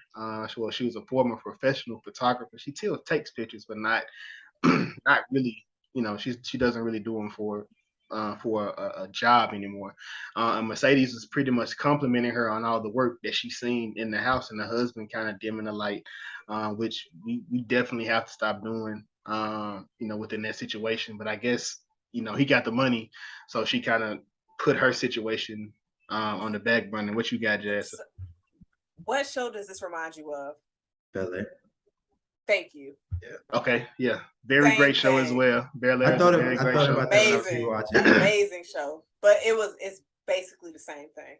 Yeah, so she's dimming her light to allow her husband to shine within that. So, Mercedes agrees to the actual situation. They getting busy, and she gets a phone call. It's her daughter Terica. Terica is caught by Jesse. Jesse is he was in season 1. Mercedes stole his wallet from the actual strip club. So it was a nice little callback to bring him back into the show. He got Terica. Terica is driving her mom. Her mom is drunk. So she has to leave them in the middle of this awesome threesome they're about to have to go pick up her daughter and be a mom. Terica, she is kind of grown. I feel like that's what adults say back in the day. Grown. She's fast. Terica just being a whole bunch of shit. Terica, she runs into Patrice earlier in the episode. She sees Patrice at the food bank, but she's trying to get two boxes of food, which is kind of weird. Her going out, not knowing what she got going on. Patrice is like, she said, "Hey, Patrice." She was like, "Look here, Patrice." She went back to her old school. She was like, "I will stump a mud hole and walk your ass dry. You better speak to me correctly." She's like, "Hey, grandmama." And she, she gave her the boxes. That's her grandchild. She gonna make sure she good as best as she can. But how did y'all feel about this whole scene with Mercedes and Shell? Basically, Terica's mother, her guardian. And they said when they in the actual tub scene. How did y'all feel about this? Oh gosh, it was heavy because we get somewhat of a backstory that we didn't get before. Just knowing how she was able to get Terica, since Terica is not hers, and then obviously Terica's father. So I don't remember. And Jason, I know that you recently watched season 1. Did they even mention Terica's father that much in that season? Because I don't remember hearing like getting as much information about him that we got. There's mention of him in the previous season. We know he passed away. Yeah. There's no real details on why. Right. Within that situation, and we know Mercedes lost a child. We know the reason that she's been working so hard is to get her child back. But Right. that's pretty much it. Okay, so we didn't get too much information about him, and then that whole relationship of everything. So what's the guardian's name? I can't remember her name. Shell. Her name's Shell. Shell? Shell. Okay, so we get the relationship between Shell and Mercedes, and why Shell has so much hatred for Mercedes. And then Terica is hearing this entire conversation, which it's always situations where bad conversations happen and then the kid is able to hear it. Yeah. And so Terica is obviously dealing with that because she's been trying to go live with Mercedes, but Mercedes is just like, not now, I can't, because she's trying to get this money, for her studio so she can be in a stable position to where she doesn't have to go back to the club. So her trying to handle her business, even though she knows Terica wants to live with her, but she's just like, I gotta handle this stuff first. And so there's a later scene where Terica she pissed me off a little bit, how she came in Mercedes. Go ahead, tell it. Like, you go into it. All this is one scene. Go ahead. Right. Well, it was basically the scene where Mercedes she was gonna cook dinner. And then that's when Terica told her, it was like, I heard everything that you that Shell said. And so they were having that conversation. And so Mercedes told Terica, like, I was 15 when I had you. She was like, getting pregnant was a mistake, but you were not. So, and Terica's not understanding how, okay, you were 15, but then you grew up. Why didn't you come back and try to get me? And Mercedes just like, I was a dancer. Like, the judge is not going to give a dancer, a stripper, their child. And Terica just seemed like, I guess I understand that she's frustrated, but then like not too much understanding, because she's just like, just another excuse, to where it's like, you don't know what your mom is going through and all the shit that she deals with at this club just so she can make enough money to try to get you and provide for you. So I was kind of upset, but I'm like, Terica's a kid. Like, exactly. Kids don't understand that. They don't understand the sacrifices that their parents go through for them. But I was just like, oh, Terica, if you knew. Like, it's just, so. Yeah, that's an interesting thing, Jazz. We never really know the real, I guess, the all the details of what our parents are going through, what struggles they have to go through, what they have to do, and they're supposed to be sheltered from all of these different things. But at this point, not Shell, but Terica doesn't have anyone to go to. She has she's living with her father's wife, who is living with what she, a mistake in that situation. She's having to raise a child, and it kind of goes into the, us black men doing better with our women, making sure we're taking care of our women, because she goes into one thing I feel like Shell said that was like, it hit me hard, because she was like, I've been more loyal to a dead man than the man was when he walked this earth. And that's fucking crazy to me. Yeah.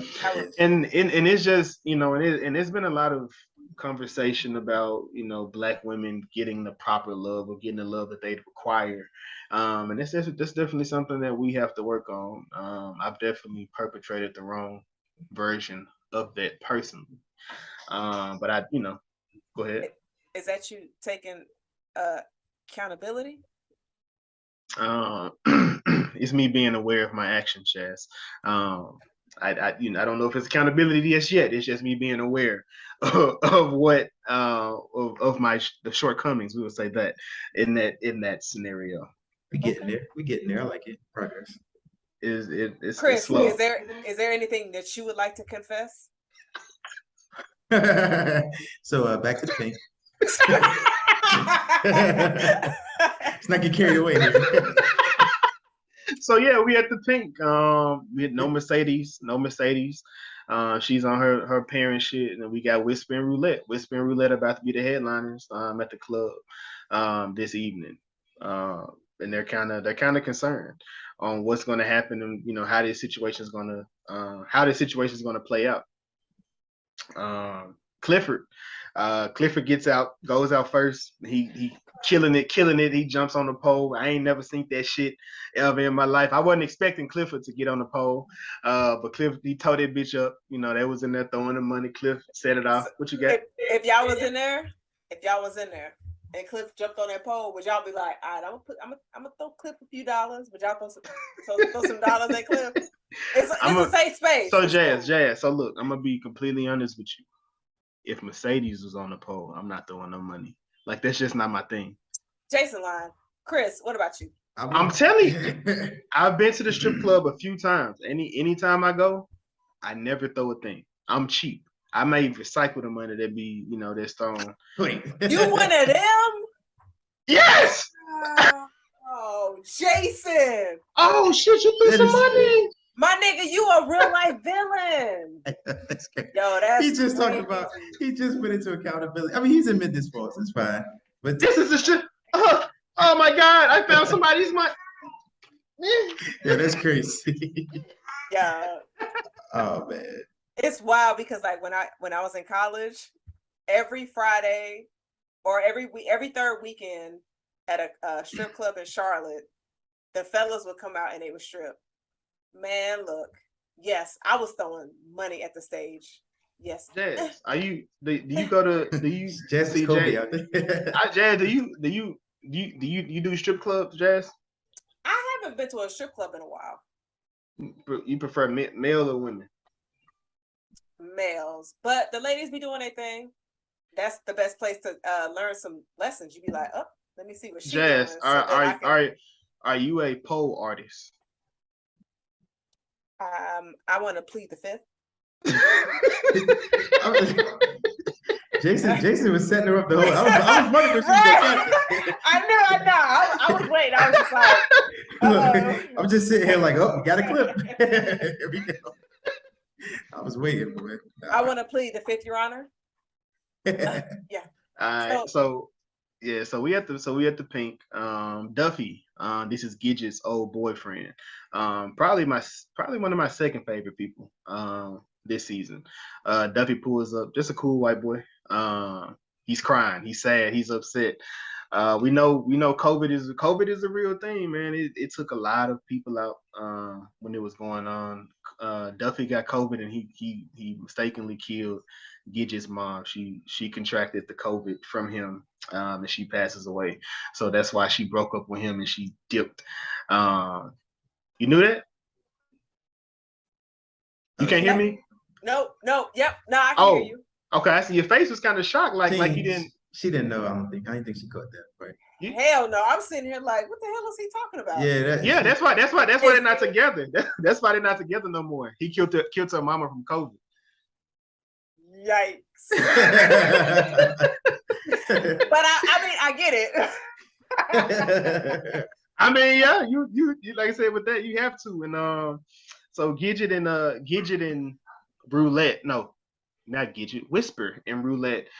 They just killed the club. They got Buku's bands in their actual bag, and they pull up on Duffy. And this was kind of super unsanitary for a COVID situation. She goes in her boot, and she just came off the stage and pulls out a knife and cleaning out his teeth. And I'm just like, man, I'm all for good hygiene. But that's kind of fucking wild. So if she rolled up on y'all, was like, it's something in your teeth, let me get it out. And y'all not gonna open y'all mouth? No. Jason. But hold on. Imagine if COVID wasn't going on. So this is before we were more knowledgeable of germs. So let's say 4 years ago, she rolled up on you. That's nasty. Not Roulette. I ain't gonna lie, I probably kiss her before I let her stick a knife in my tongue, in my mouth. Well, Jason, you did that after COVID. But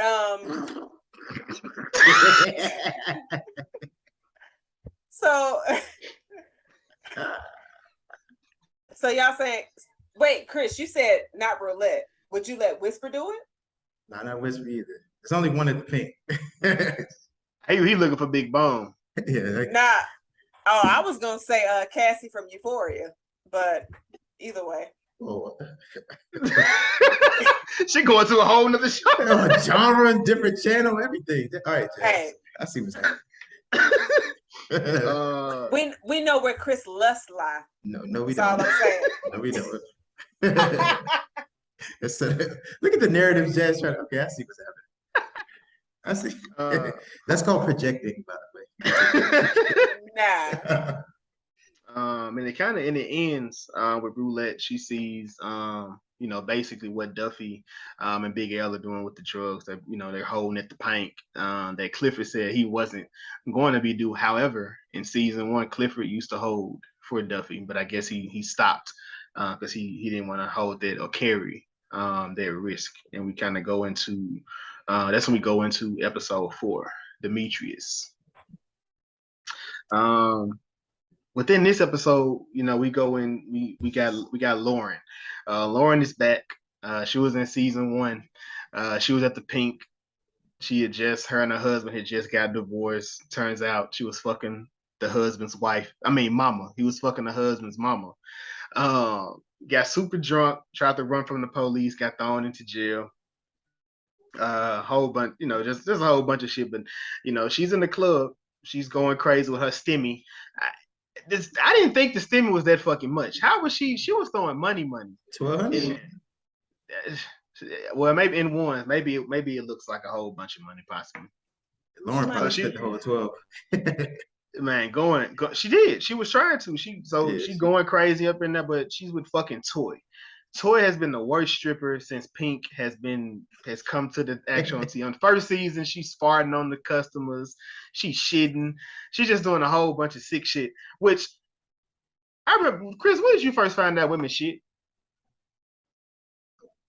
Wait, what? Oh, so that's a valid question. Okay, I see where you come from. I think it had to be elementary school, but why are we talking about this? It was elementary school.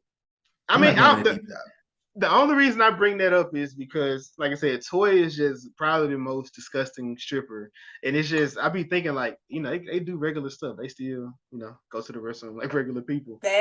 My nigga, we are regular people. What the fuck are you talking about? I'm referring to strippers. They regular people too. What? Not regular people. My bad. Episode. I want to make it. I really want to make it to episode 24, guys. Please. I'm just like, what the fuck are you talking about? It's organized chaos, Jazz. Just come with me, all right? I'm just saying, strippers, they do regular stuff as well. So strippers using the restroom.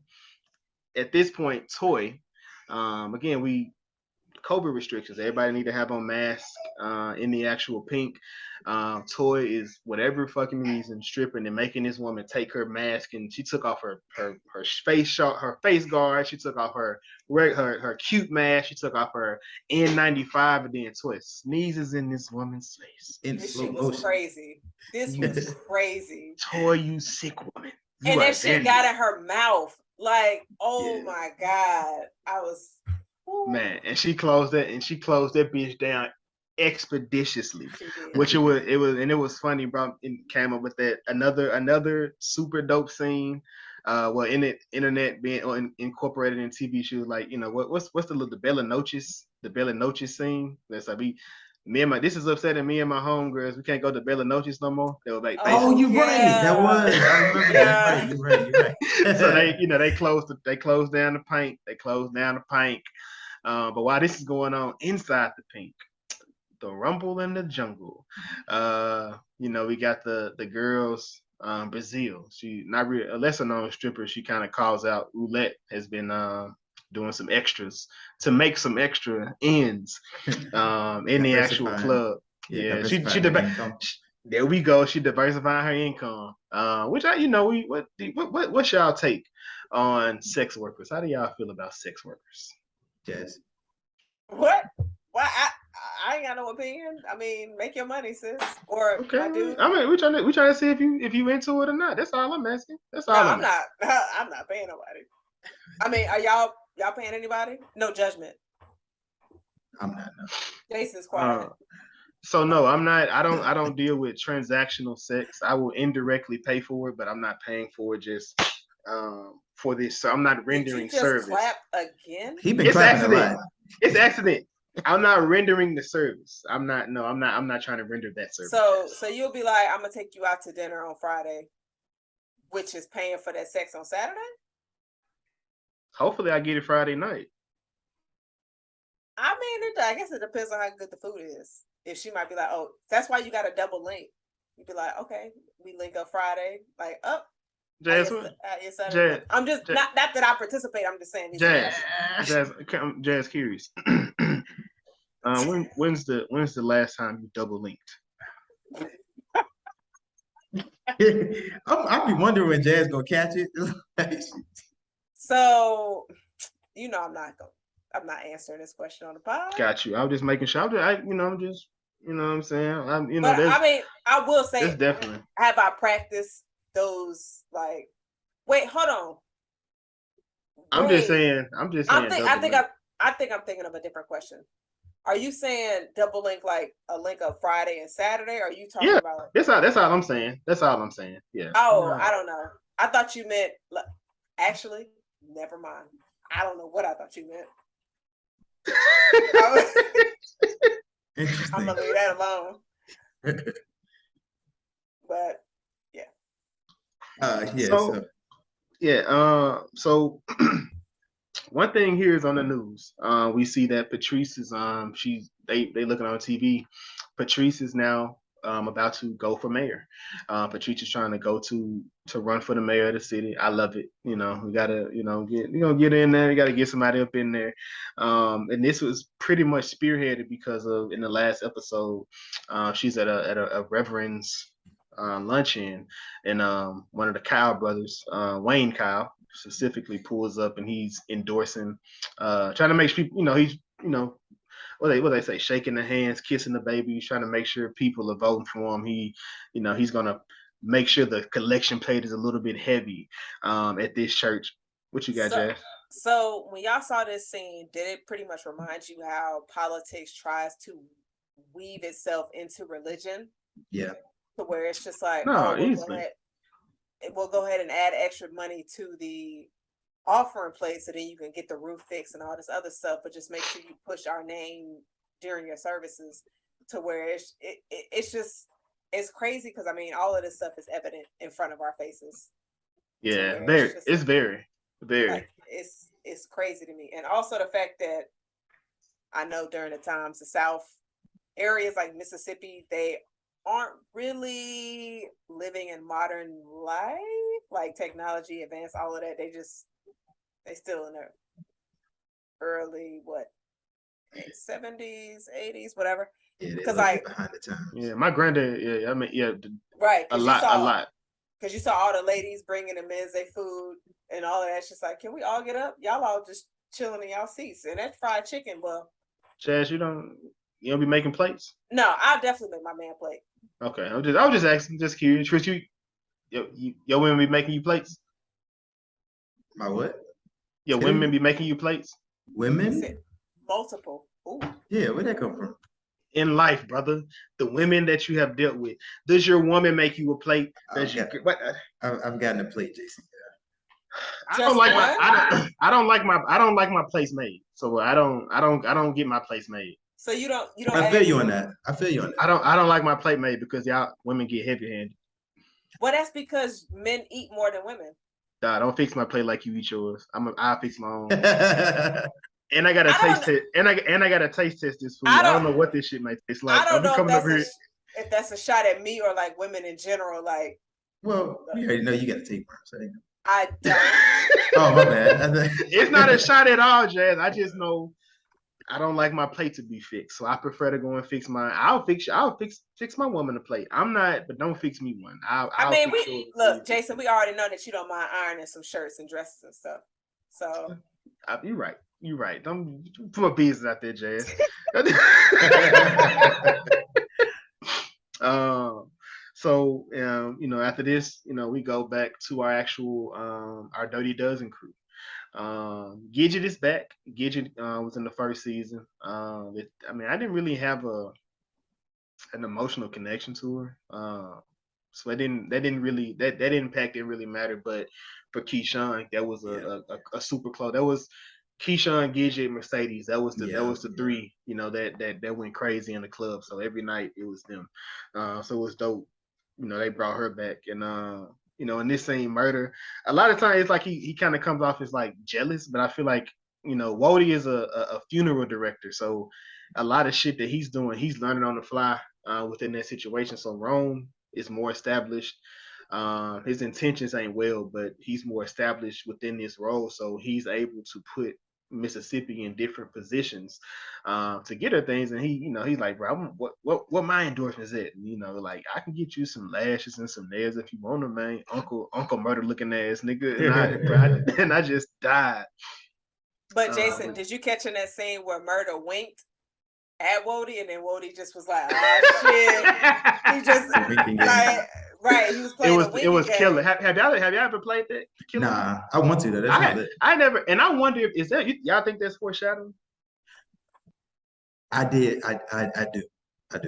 I feel like it's foreshadowing because everybody that became, but I'm as we get into it, I'm still trying to, I'm still rewatching the season, so I have to see, when it comes into it. But I would just wonder. I would definitely play that game on the next link up. But it was pretty fire if people know what it is. Right, but I feel like, and that's the thing, people got to play along. Yeah, you need the right group. But I feel like if you, depending on what kind of group you got, it'll be fire. Jason, I can see our group like, yo, you got a lazy eye, like your shit keep blinking. You try to play the game and get roasted. That's crazy. Chris, know the group we talking about, so like you already know. It's just like, that would have been wild. That would have been wild. We would have did that in the club, Jazz. Just somebody be like, just die. You're like, just imagine me being the one up there dancing and shit. And I'm just fall out in the middle of the club. That would have been wild as shit. I would be like, so who gonna pick Jason up? Hey, that's actually, you know what? That's actually interesting. The killer thing is actually basically the thing they play in Bodies. That's just what I just came to my mind. That's kind of how they get. That's kind of how that movie goes. But that's on the tangent on there. So these guys, they're in the car, in the hearse. They're trying to make it to their next scene. They're listening to the radio. A guy has just been killed by the police. We know during COVID, I don't know why the fuck this was a thing, but this was a thing. During COVID, there was a lot of riots, a lot of people messing up things.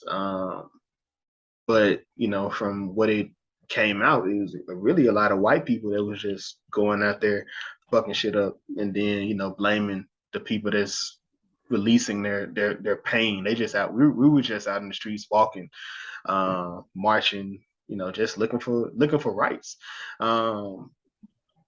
Within that, within that situation, not necessarily looking for rights, but just looking for fairness. When the show first comes on, in the first season, you have Steve Harvey talking about, we just trying not to get killed in the streets like white people ain't getting killed in the streets. That's, dude, it's kind of crazy being black. We looking for we ask for the fucking bare minimum. Just let us go home. That's all we looking for, within these situations. So you see Teak, I don't like Teak's character. I'm just gonna throw that shit out here right now. I do not like Teak. Yeah, I don't like Teak's character. I feel like he was just over the top, but Teak was layered. As the show begins to go, you see Teak's layered, so then you kind of understand where he is coming from and how he's coming in there. So there was a huge conflict between him and how Rome is. And I don't like those coon ass niggas neither that come out, somebody gets killed, what they do. Wait, hold on, gosh. Those are the worst people to me. Those are the worst black people. That's just kind of within that situation, within that. But while they in the car, They changed the radio station, which it was Gidget. Gidget changed the radio station, which another situation, like you gotta know who your friends are. Everybody can't be everybody's not gonna ride. And like I said, complacency, if you're a white person, you can place it in what's going on with the black people. Just you might as well go out there and kill you some black people too, because you okay with it if you're not standing with it. Don't just go kill nobody. I'm not. I said. I'm not endorsing them to do it. But if you're not speaking out against it, you might as well be doing it. Jazz, come on now, ride with me, man. You on the other side of the street now. Look, Jason, I live in Florida.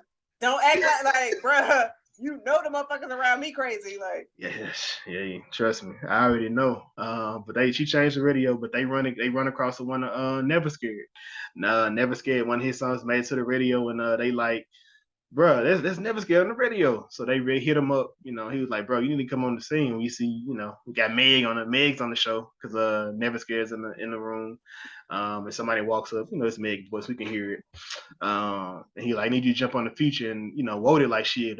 We bet we got it. We gonna do it tonight. We're gonna get that shit as soon as we can. Excuse me.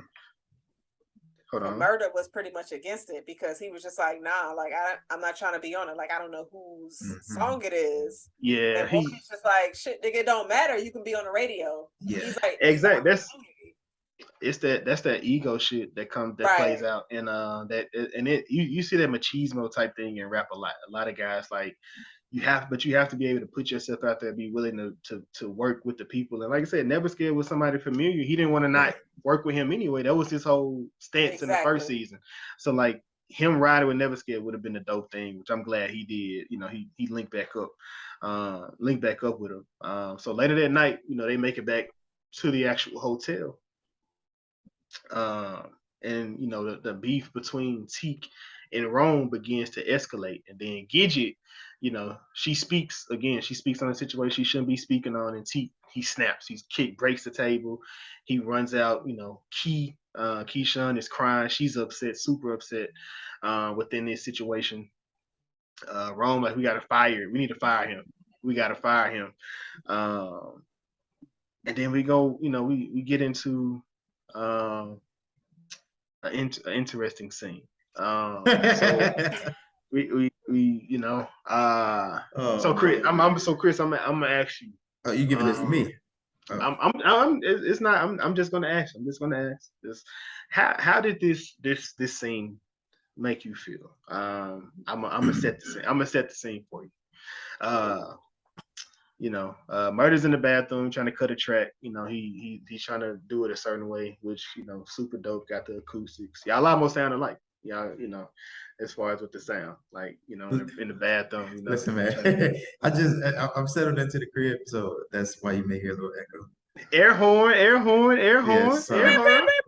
Yes, so maybe I rap next week. So he's trying to set the scene. Teak walks in, you know, he just peeing while he's in there trying to rap. He knows he's trying to rap, and is, you know, it's kind of awkward, you know, within that situation. And within this situation, Teak, you know, he becomes super vulnerable. Like I said, he's super layered, and he pretty much says there's no place for a black person in the world.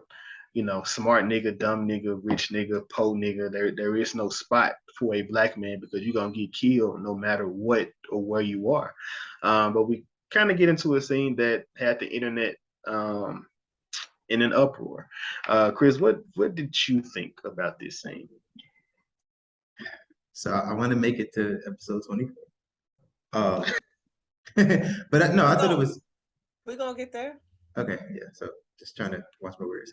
No, I think it was a good character development moment. Of course, I talked about when Teak first got out of prison with Murda. You know, the embrace. They sort of the camera sort of panned in on Murda's face, and you could see it was just sort of like a little bit of, hey, this is someone I'm familiar with in a deeper way from just being homies. And then we see how deep that familiarity really went. So, I mean, it was vulnerable. It was very graphic. You know, showed a lot. Passionate. Sure, that too. Lustful. Yeah, all of the above.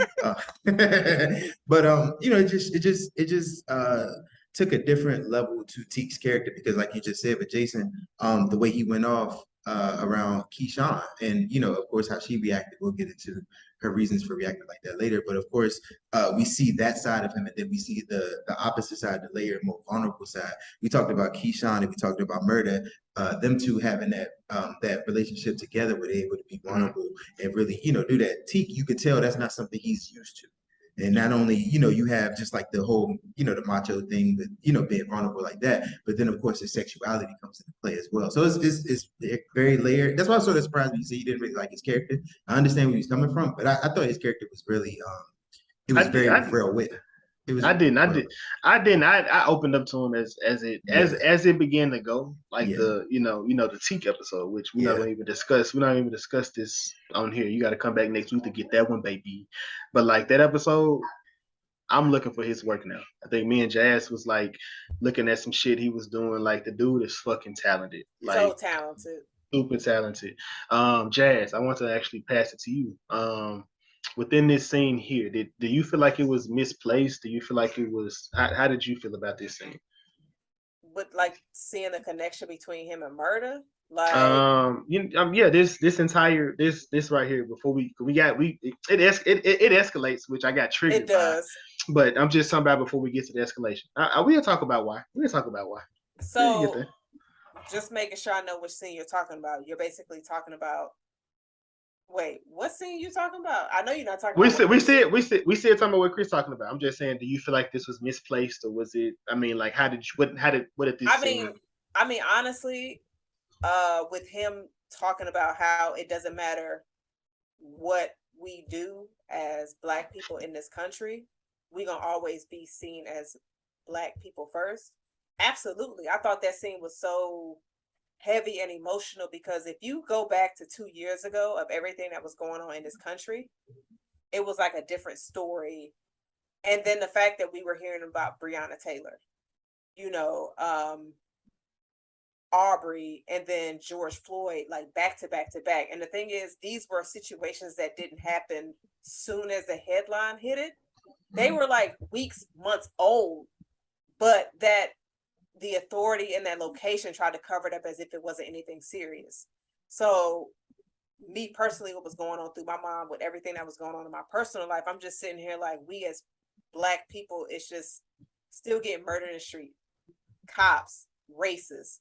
And it's just like, we just out here trying to survive. We asking for the bare minimum of being treated as equal, which is like, what, it's not even that big of an ask. So like with him going through that and just expressing that to Murda, like it was an extremely heavy scene. Both of the actors I thought did an amazing job. Please give J Alphonse his flowers too. That nigga, be acting. Look, that scene was just so powerful to where, like you said earlier, Chris, this show is not just about strippers. There are stories within this. There are things that hit our community close to home, even though folks don't want to talk about it. Just because you don't want to talk about something does not mean it's not a problem. That doesn't mean it's not there. So it's just like, I appreciate the writers, the storytellers of this series, especially of this season, bringing stuff to light that people don't want to talk about and things that nobody else is talking about. Yeah. So like the performance of this, it was good. It was well done. I think, taking a mature approach as far as like it being, misplaced, because of course, the sex thing happened as well. But I think that was just to show vulnerability between two characters. And then we also talk about T. One thing he was saying to Murda, he was ramped up. He was frustrated, of course, because you had the killing going on. And then we got to remember too, he's fresh out of jail. So his employment, like everything, the way people perceive him and everything, his options are sort of limited in that sense. And then he made a comment where he basically said, like Jazz said, he's still a nigga. At the end of the day, he might as well disappear. And when we're gonna get into previous future episodes, but just those type of things that they say, it matters. And it's we talk about mental health so many times.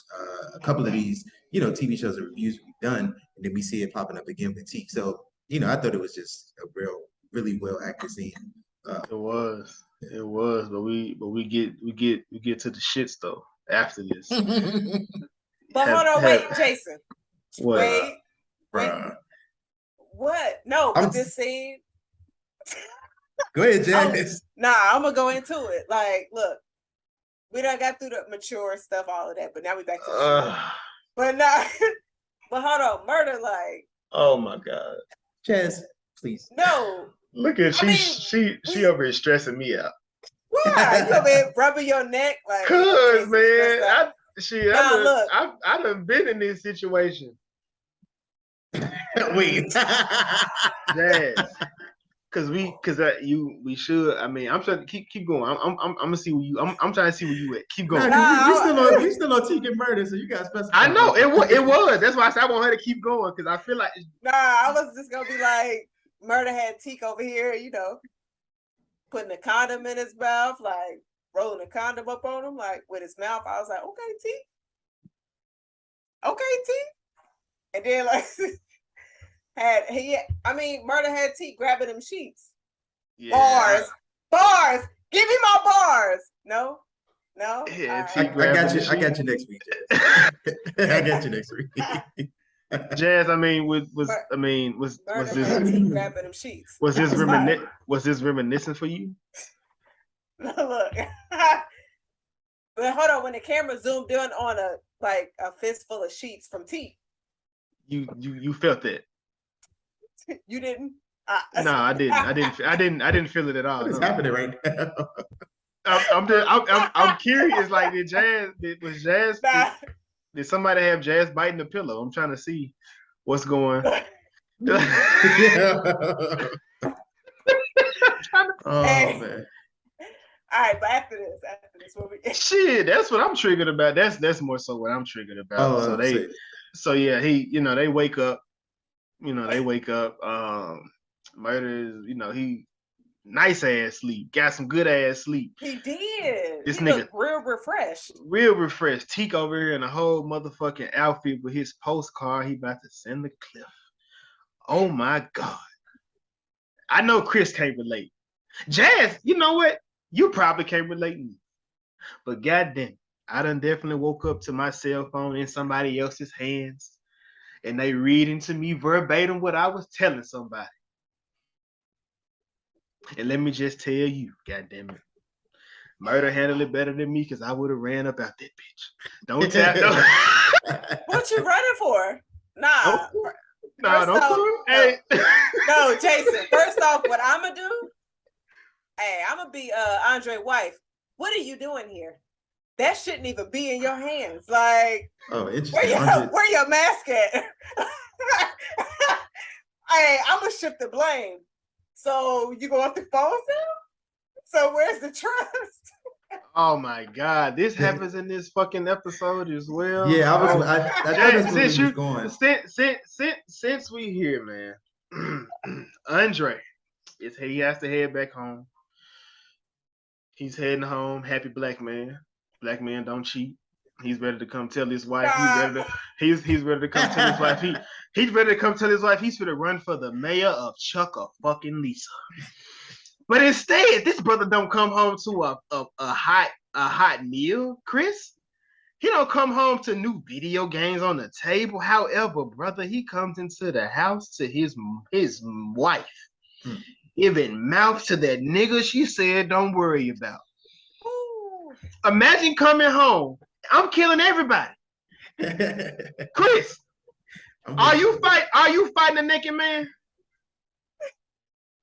I'm a fucking naked nigga up. I don't give a fuck. I'm fucking a naked nigga up.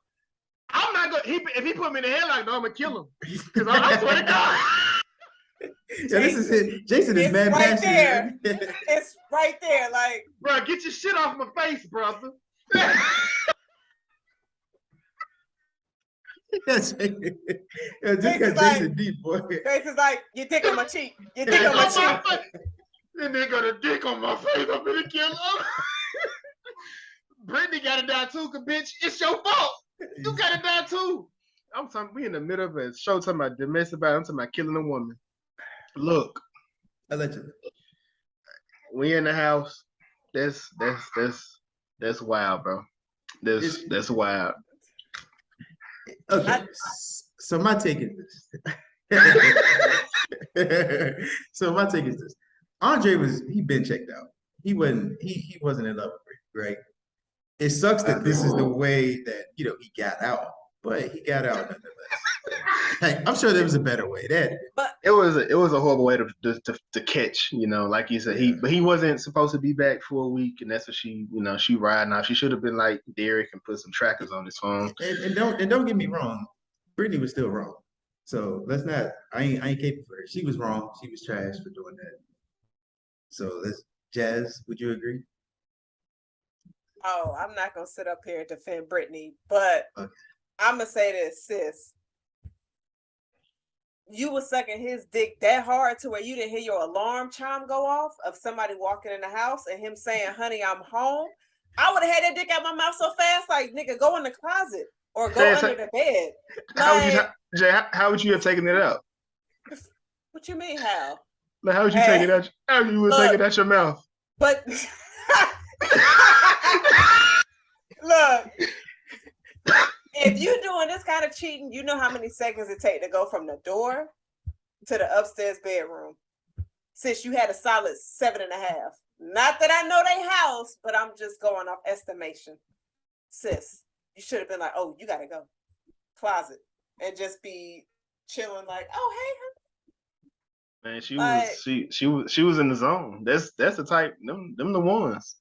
I get why he married her. and he was butt naked too. Bro, that's the He thing. wasn't even fucking.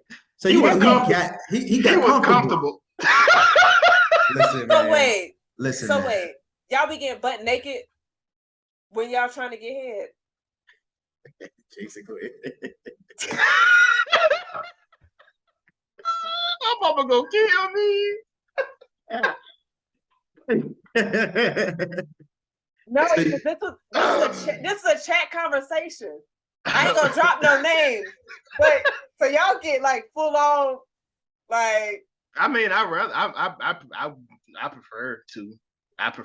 I'm not gonna lie to you. Yeah, I definitely prefer to. More freedom, right? I mean, because when you still have clothes on, typically you doing it somewhere where you shouldn't be doing it, more than likely. So like, if I'm fit to get that, like, everything needs to be off. I'm trying to go to town. Which is even crazier that this man was naked in this man's house because he was comfortable. He was mad comfortable. Look, Chris, he had moved in already. That nigga was getting mail at that house. Like, yeah, the toothbrush and the medicine cabinet. It was in there. Yeah, the cabinet. No, that shit was on the damn centerpiece right there by the sink knobs. Man. That's where his toothbrush was. Like, man, but nah, sis was wild because she just like, where your mask at? So wait, you just had another man's schlong in your mouth and you get caught by your husband and you ask him where his mask is after having another man's dick in your mouth? And then she laughed at his dream? She was a terrible wife. Hey man. Yeah, that was a wild one, but I'm assuming at the same time, Mercedes, she gets another text to finish up, the Mercedes experience because she dipped out on Coach and Farrah. She goes to the house. She came in her trench coat. She's already ready. She take the clothes off. She's in her, I guess, undergarments. Lingerie. Yeah, that's what the word is. I don't. If y'all want to send me some lingerie, it's okay. No, okay. I was gonna speak to the spectators who was listening because I haven't seen the lingerie in a long time. But yeah. Yeah. So they in the house, they going crazy. Mercedes is kind of uncomfortable at the present time, but she begins to get comforted within that situation. Farrah's taking pictures of her as she's showing her how to work the pole in the actual room, and they do the do without Coach being there. What did y'all think about this scene? Saw it coming. I mean, even when we talked about Mercedes was talking about Farrah's paintings and the way she was, interpreted it, you could see the look on her face. This was an appreciation that she wasn't used to, especially from her husband. And then, of course, Mercedes up on the pole and everything else. So I saw it coming. I thought it was well done. Yeah. I bet. And then we go back, to the club. Club is shut down. Once again, they trying to get it back up and running. Big L, he calls in the troops.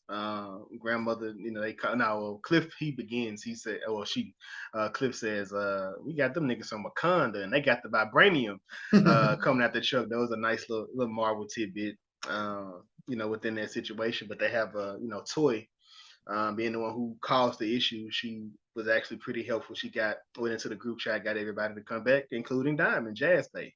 Diamond is back at the actual club. He is a lot of PTSD. Yeah. Which okay, I thought you could go somewhere else. But he has a lot of PTSD about everything he sees and what's going on in the club. He sees Montavious coming out the water, trying to get to him. He's just, super bugging out, telling Big L he needs to leave. But Big L is like, nah, we know where all the bodies at. So I'm, as long as the PYNK is here, I'm gonna be here, and I need security like you to be here with me. But in this situation, he see Chris Bay, he see Big Bone,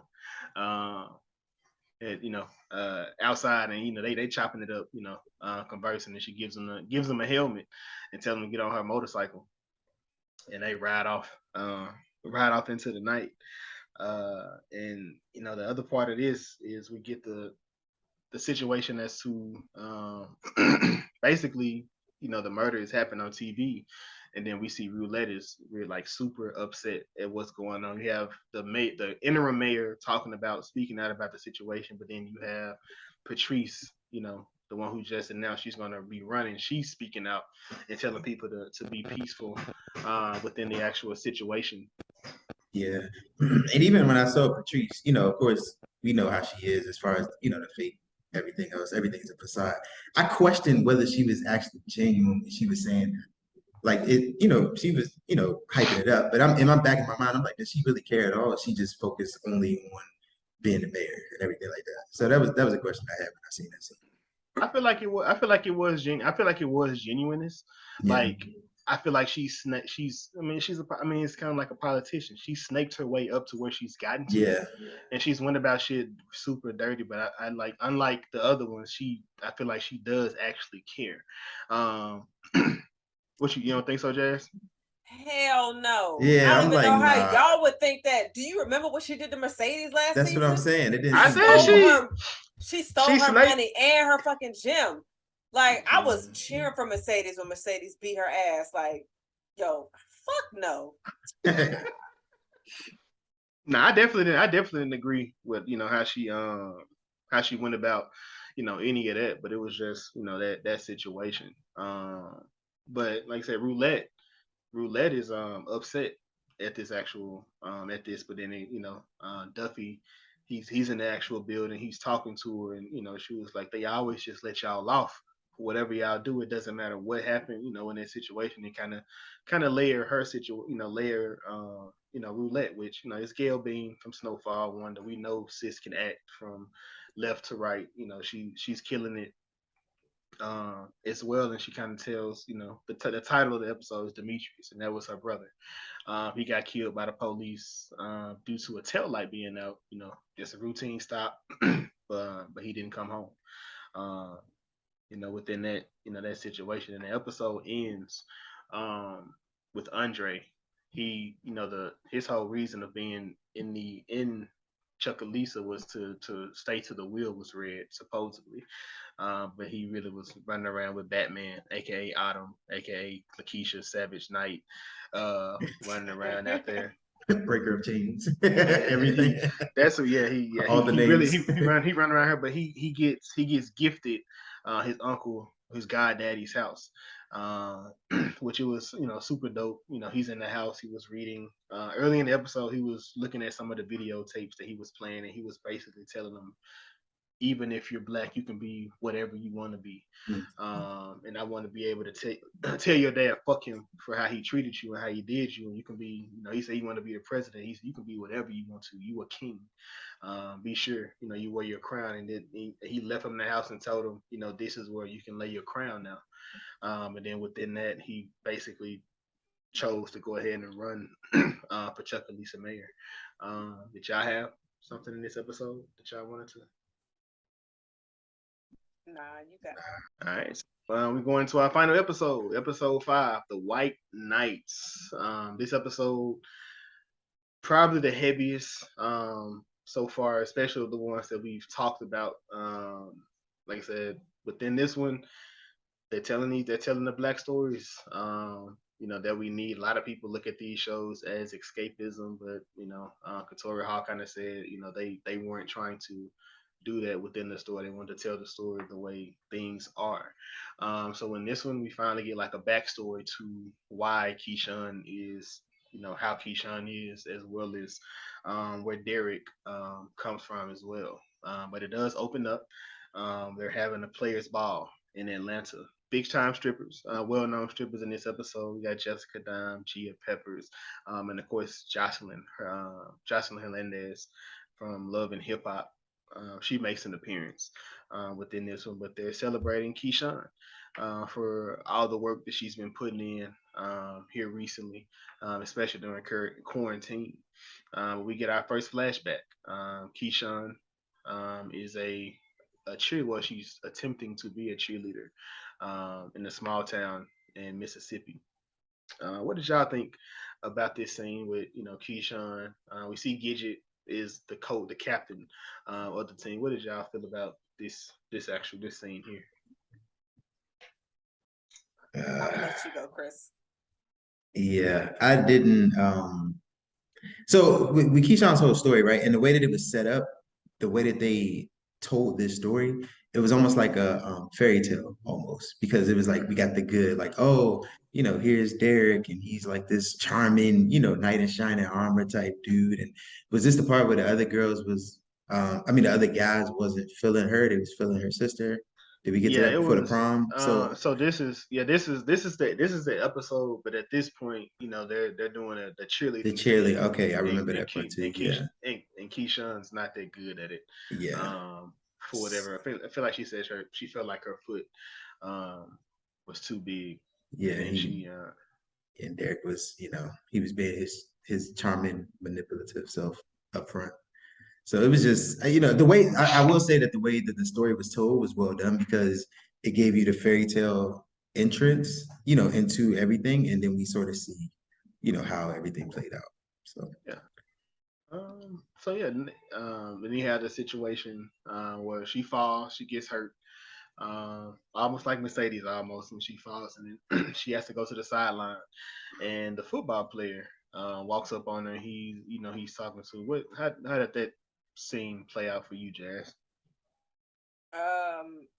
In my mind, I was just thinking how obviously they've been in each other's lives for a very long time, because he had it had to be chemistry there for her to put up with something she's put up with from Derek. This scene, I feel like it made her feel like she stood out amongst everybody else, because it seems like the school that she went to was not very diverse. And with her being a dark-skinned Black woman, how society treats dark-skinned Black women, so Derek noticed her. And so him showing her attention and the things that she was dealing with at home, as we saw as this episode went on, she just, it's something different for her. And so I just hate seeing Derek. And it's just, when you see, I think the next scene, she was at home, right, with her stepmother and her stepmother's daughters. Was that the next scene after the practice? So you saw, go ahead, Chris. So before we get to the home scene, I thought another scene that was interesting of note, when you talked about the football player and Derek came over to, knight in shining armor to save her. We saw him beating up, the football player. And when I saw that scene, I thought it was interesting, because we know how Derek is as far as like his violent streak and, his temper and everything. And it showed us that, but this is like early on. So like before there's a relationship, before there's chemistry, before there's kids, all of that, we see the type of person that Derek is, even though Keyshawn doesn't see it. She sees it as her white knight. Whereas we're, as the viewers, we're looking here like, yo, this dude is like crazy. Like, of course, he's taken up for, Keyshawn at that point, and that's what she sees from her point of view. But for us, we looking like, yo, it's been there. The sign's been there from the beginning, and that's usually how it happens. She has that affection for him, and of course, he stepped in and saved her. I don't know if that would be considered like a savior type complex. I don't want to get for that, but that's pretty much where the relationship started. She saw this as this guy where no one else noticed me. He noticed me. He would fight for me, protect me, and all that stuff, and that's how it sort of started out. And then I don't know if there was racism or what that situation was, but basically, Key didn't make the cheerleading squad because she sucked. The sister, the light skin, the light skinned sister did. I don't know if that was favoritism, for who she was, but I mean, she seemed to have been good at the position, obviously, because she came in there with a more complex move that she was going to attempt, and she nailed it. Unlike Keyshawn, and it kind of goes into the home, and it kind of like Jazz touched on, it kind of goes into that situation. The mother is she got her beautiful two daughters, which, man, look, people like we're to an age of where a lot more than likely you may end up in a situation in a blended family. Treat these people like they're your children, or don't get into the situation, because this bitch was nasty. This bitch is fucking sick. The mama, like how she's playing, but the bitch actually evil even to her own daughter, because she was like, Keyshawn is trying to do her daughter's hair. She's really good at doing the hair, but I feel like she's upset at how the mama is treating and how she's talking to her. She kind of loses her track of mind, and she burns the little girl's hair out. And the mama was like, you messed up her only great feature with my child. You trying to sabotage my daughter. And I'm like, bitch, what?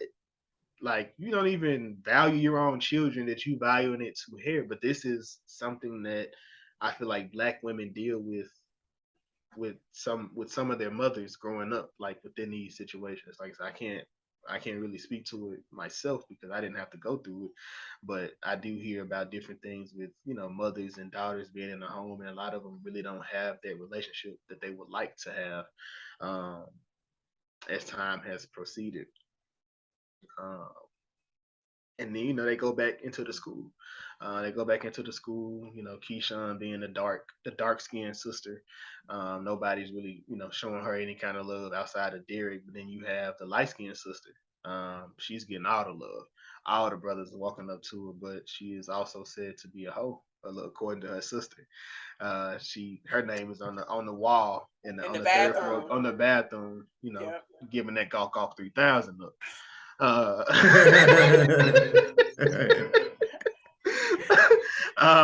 And they go back home. They're setting up for Christmas because they're said it's the winter ball is about to happen. Did y'all have winter balls at y'all school growing up? No. Okay, yeah. We had one. I didn't go. I was a super hermit in high school, so we did have one, but I didn't go to it. But there was basically two. There was a black one and there was a white one. I mean, just like within this show. So you was lame. I guess, yeah, you can say that. I ain't I'm the same. The nigga I am now, the same nigga that was then. Shit, it did same nigga. So you still lame? If you think I'm lame, Josh, yes. I can't. I tell you lame every day. So. Man, don't let her call you lame, man. Yo, Chris, shut your ass up, nigga. You lame too. Like, just like what? So they have these dances. So you have the black version. Gidget is going to the black one. She's not going to the cracker toe is what they call it. She's not going to that dance where the white people, they basically separate themselves and they have it to hold it for them. Look at Jazz like I can't believe you said this. I was trying to hold it. Yeah, I can't believe you said that out loud. Oh my God. Have you met Jason? But they go back. So they go back in the house. They're setting up for Christmas. The dad isn't there, and the daughters are asking how her and the dad met. and what that situation was. She recalls the situation and tells him about the drink, and Keyshawn was like, I feel like you left out some pieces in your story. My mom was there too. You served her a drink first. So like and they get into a big altercation. They cussing each other out. She throws potatoes at a kid. Like, throw up like your child. You know what I'm saying? Like, that's some. She should have got her motherfucking head knocked. She should have died. Yikes. So death. She said not a food fight. Yeah. she threw butter rolls back at her, man. Like, come on, that wasn't it. I'm not even gonna lie. Like, I love bread too much. Please don't throw bread at me. You ever been to You ever been to Lambert? No. Lambert's, Lambert's. They throw rolls at you. You got to catch them. Really? Like, it's like like that? Who Jazz thinks she is? That's why I'm ready to go right now. She like that's why I'm saying Jazz like the honeycomb man. Because like, what is all this? You trying to catch bread in your mouth? So if you want to, but I wouldn't. But hold on, if your girl was throwing rolls at you, like Jason, hold on, no, go lie. Go ahead. Rolls, Jazz? No, give me something sexier. Strawberry, no, but Jason, check this out. You in the kitchen already. She like, babe, and it's like a little bowl of rolls, and they warm, fresh out the oven, to where you can just pop in your mouth. And she's like, babe, I want to throw a roll at you. So you're not gonna catch it with your mouth? Lie. I'm gonna try. I may try. Do y'all be catching the food at the hibachi spots? They be throwing it at you? No. You better not. You better not say yes, Chris. Yes. Come on, what you think this is? No. Look.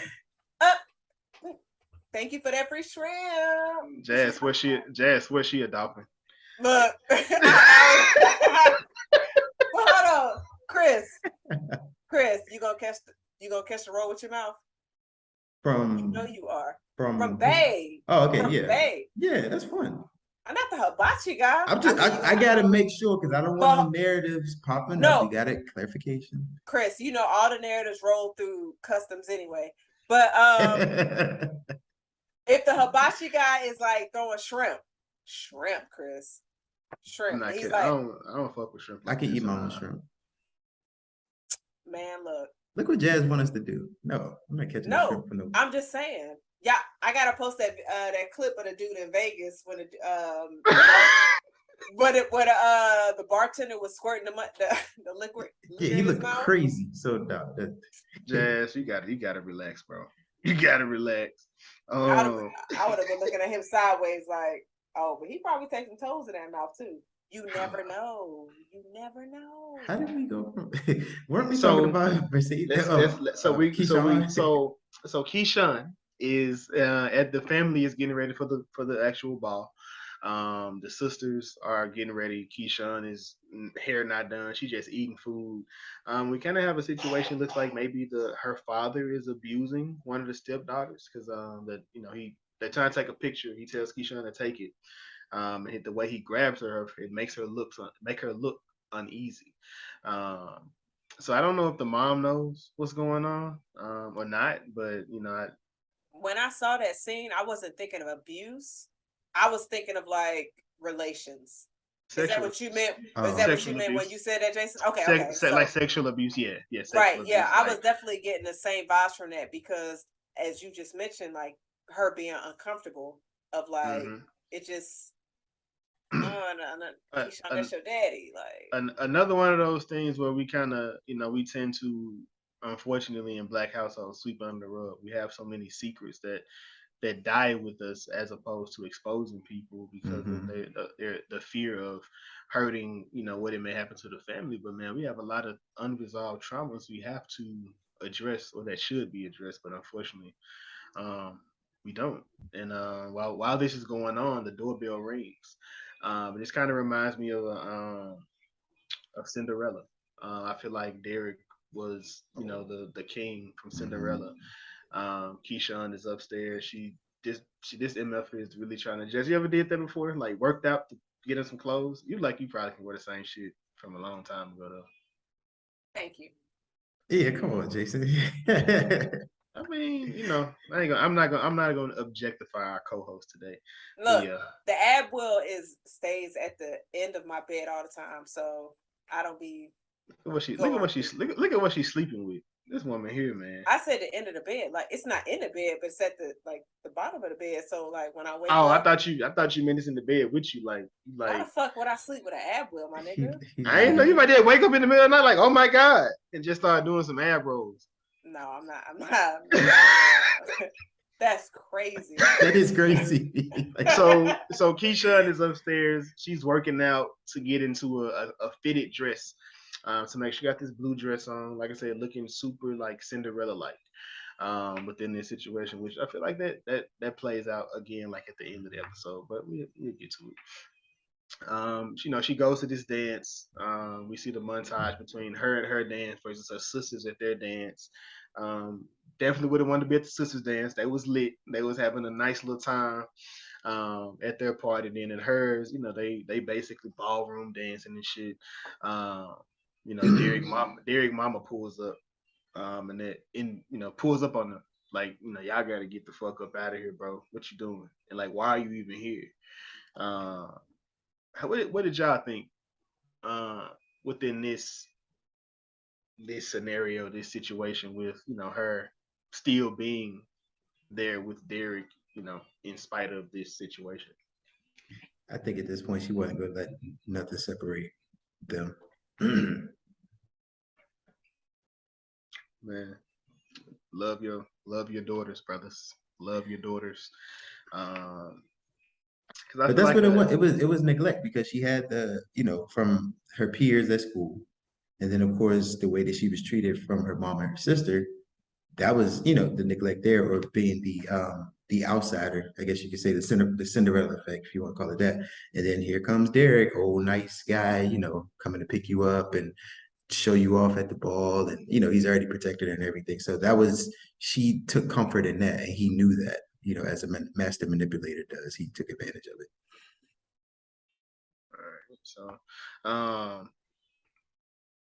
we have this, and they step outside, and it begins to snow. It doesn't really snow in the South like it does in most places. So this was a weird situation in Chucalissa. So they're out there playing in the snow. They get in the car, and they bone.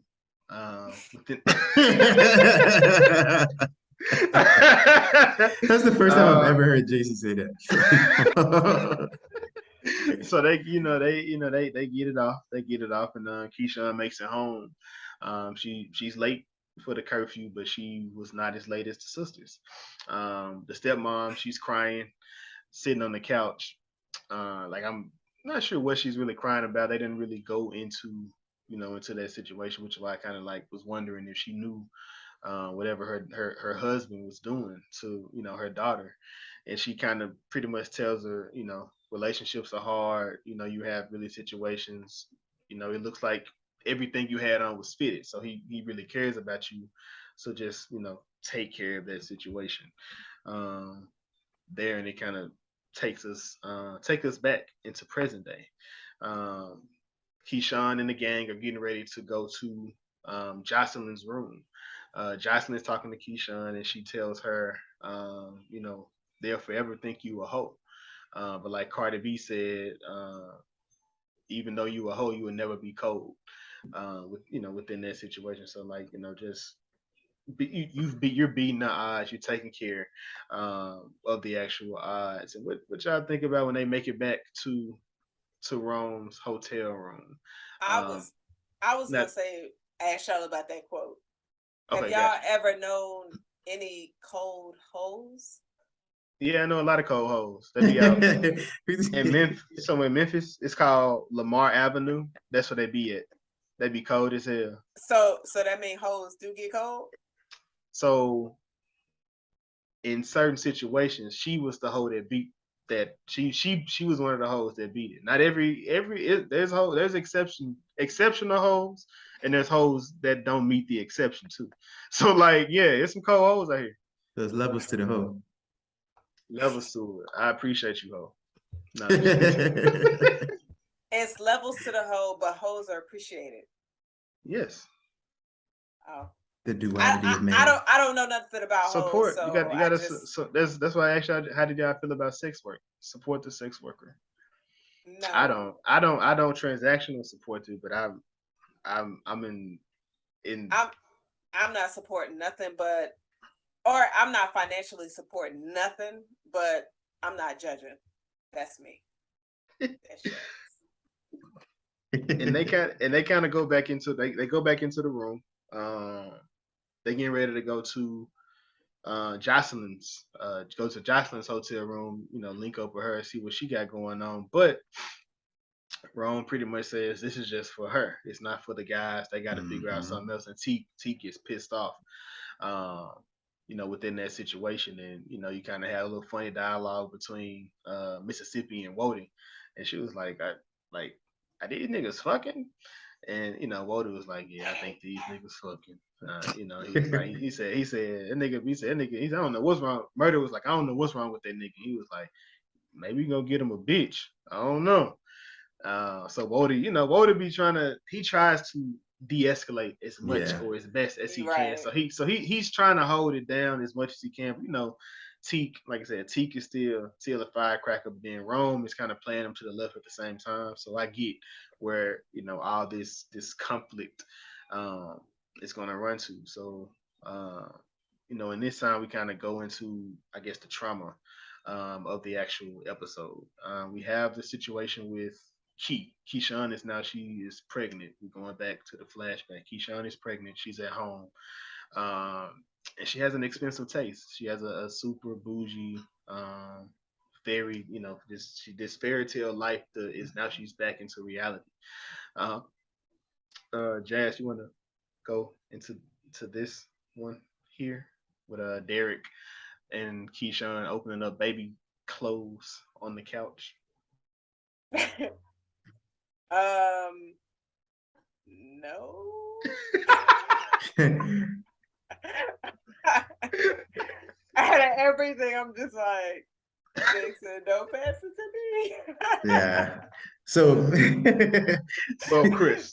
Yeah. So pretty much this scene, Keyshawn starting to see the cracks a little bit in Derek and the facade that he's put up or who he actually really is.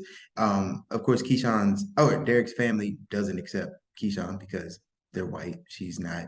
They don't approve of that. That's just what it is. They don't approve of that relationship. They don't want a black baby, pretty much. And the financial situation and everything. Derek is feeling the pressure. They get into a shouting, little shouting match when they start talking about certain finance and everything. And then Derek goes and we get the first sign of actual physical abuse towards Keyshawn. And it's tough to watch, one, because it's just domestic violence, period. But then she was also pregnant. So it's like not only, the normal power dynamic of a man, and a woman in that type of situation, but then it's also she's stuck with this guy because she has a baby by him. So that was just really like, okay, we started off with the whole fairy tale thing where, oh, he's here to save her. No one else, really looked at her that way, and then it all falls down. So that was just kind of pretty much going how this episode took place. And she goes home. She tries to go home at least. And her stepmama, pretty much slammed the door in her face. And her stepsister, on the steps, per usual, just looking, not stepping in, not saying shit, just looking. And it was just a fucked up, like I said, a fucked up situation because she really had nowhere to go. She tried to go home. I don't know what happened to her mom. I don't know if her mom passed, but they never really discussed that situation. But she lives with her dad now. And he ain't shit. So just within that, then we go back to the current day. Keyshawn, fairy tale, she's on top of the world. She goes into Rome's room. He has like a little robe on. He's not getting dressed. She's looking for a wig deal. She wants this wig deal to go through because Keyshawn is a lot smarter than what she puts on. So Keyshawn knows what's going on. If you piss her off, she gets snappy. And she was pretty much saying the wig was going to expand to a lot of different places. He gave her this fucking stripper heel, and she was like, this. A lot of people don't even wear heels no more. They wear a certain type of, this is be pushing my market here, and I feel like I can be out here. She tries on the shoe, comes back, and this bitch ass nigga is naked, pretty much, for the most part. That you want to speak on That piece, Jazz. Yeah.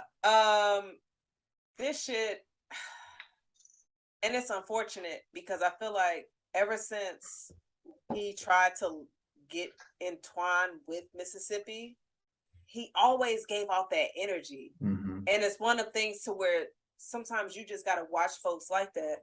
And so as we saw with episodes from these first five episodes, to where he was talking to her after Tweak went crazy, he was just like, I saw you get scared. Anytime you feel that scared, just come to me. To where he put up that, he tried to bring in that security, like, I'm gonna make sure you good, to bring her defenses down. And when you see that on the screen of shows representing that, then you realize how manipulative individuals are, to where they buy their time, they take their time, to where your guard is down, to where as soon as they have that opportunity, they try to attack. To where like that shit is like so fucking scary, because I'm sure Mississippi, like Keyshawn during this entire time, she didn't even think that was in his mind, that was his objective. Even though he kept telling her like, oh, you look good in this picture, you look real sexy, she probably didn't even take that as anything, because like, you know, they business partners. So for him to do something like that and then have that entire scene escalated, like that shit was heavy. Like that shit was like, it was extremely heavy. It was kind of, and you know, they're having their conversation back and forth. He pretty much, you know, feel like he's being old. Said she's not doing shit, and we just reviewed Nope.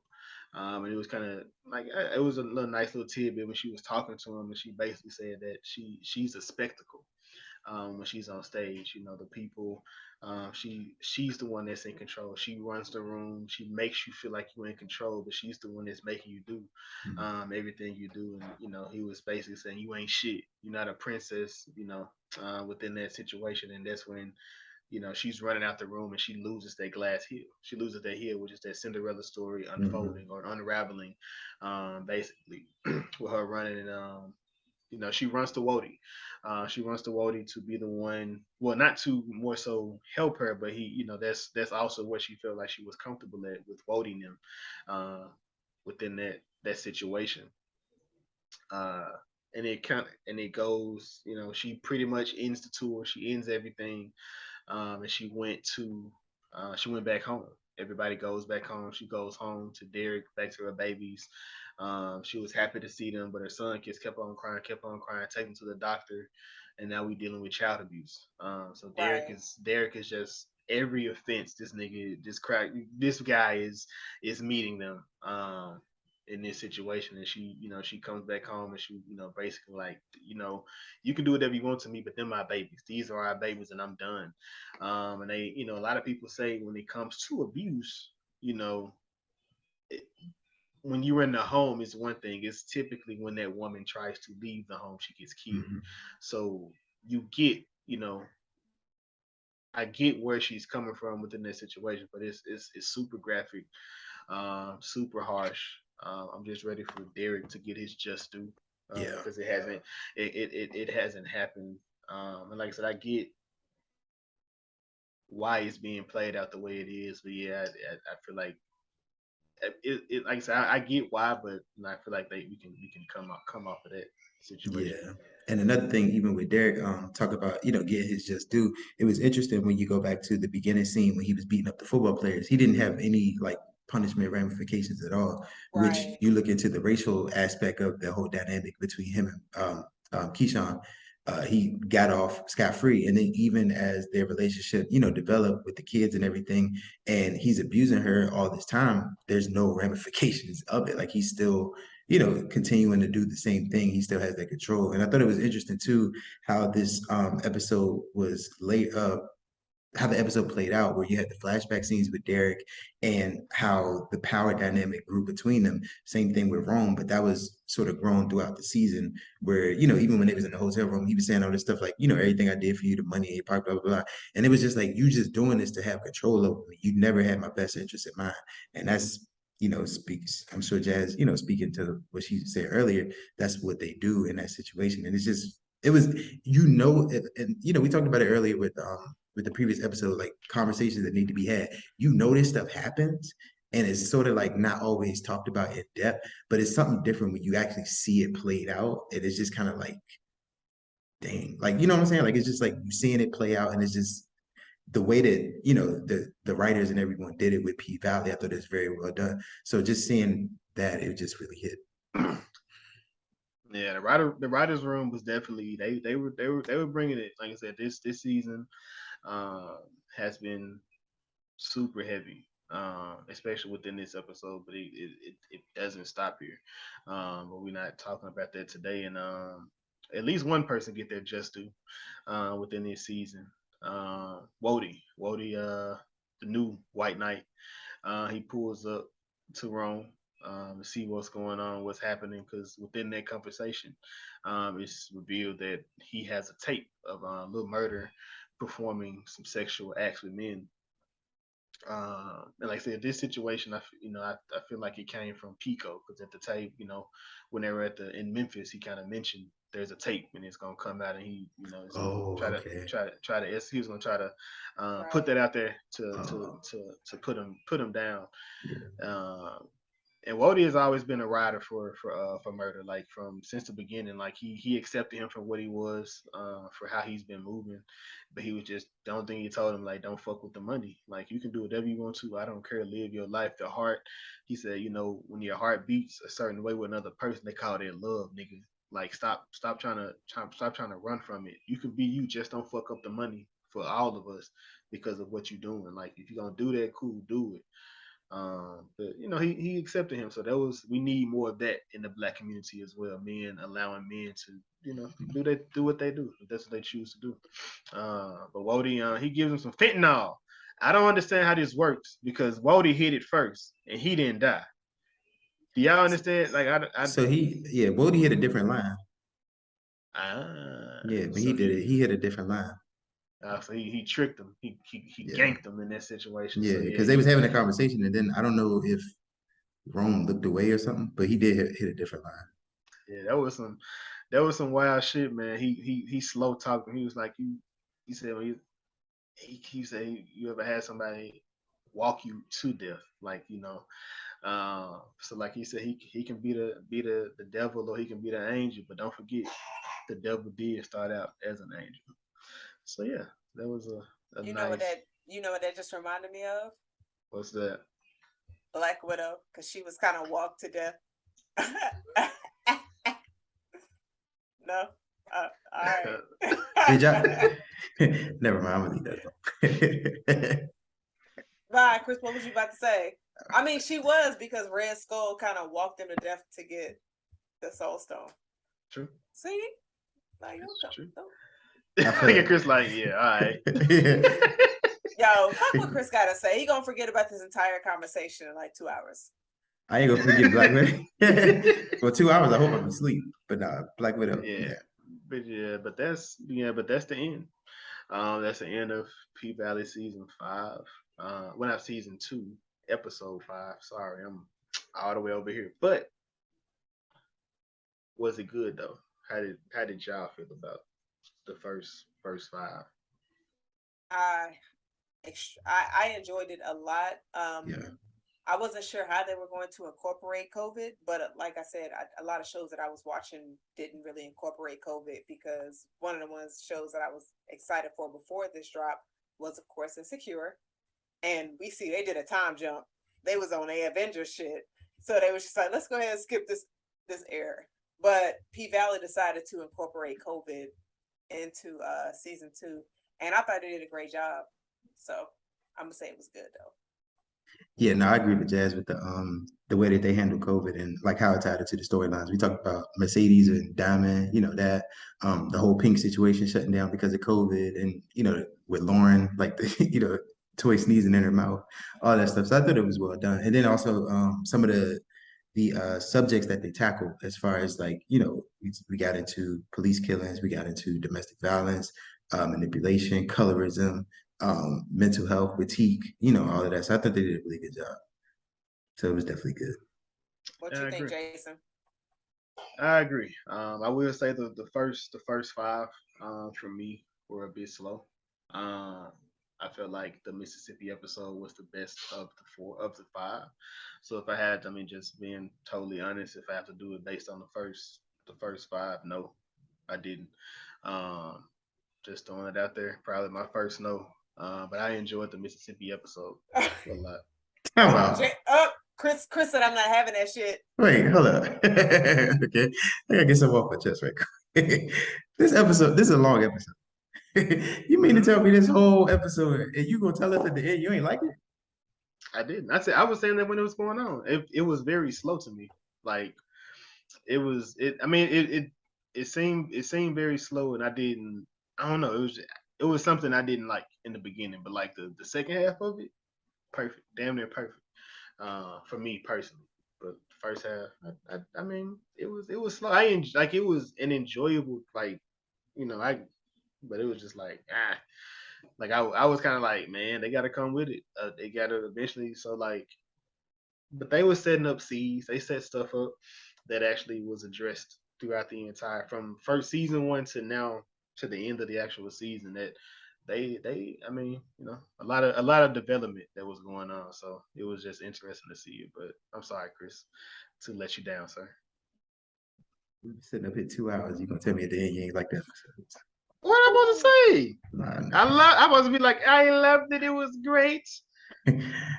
listen, man. So yeah, most of us liked it. Y'all have any legends? No, Chris just thinking about all the ass shaking that was happening. That's all Chris thinking about. Jason thinking about the script, the acting, all of that. Here go Chris, bro. You ain't see that ass?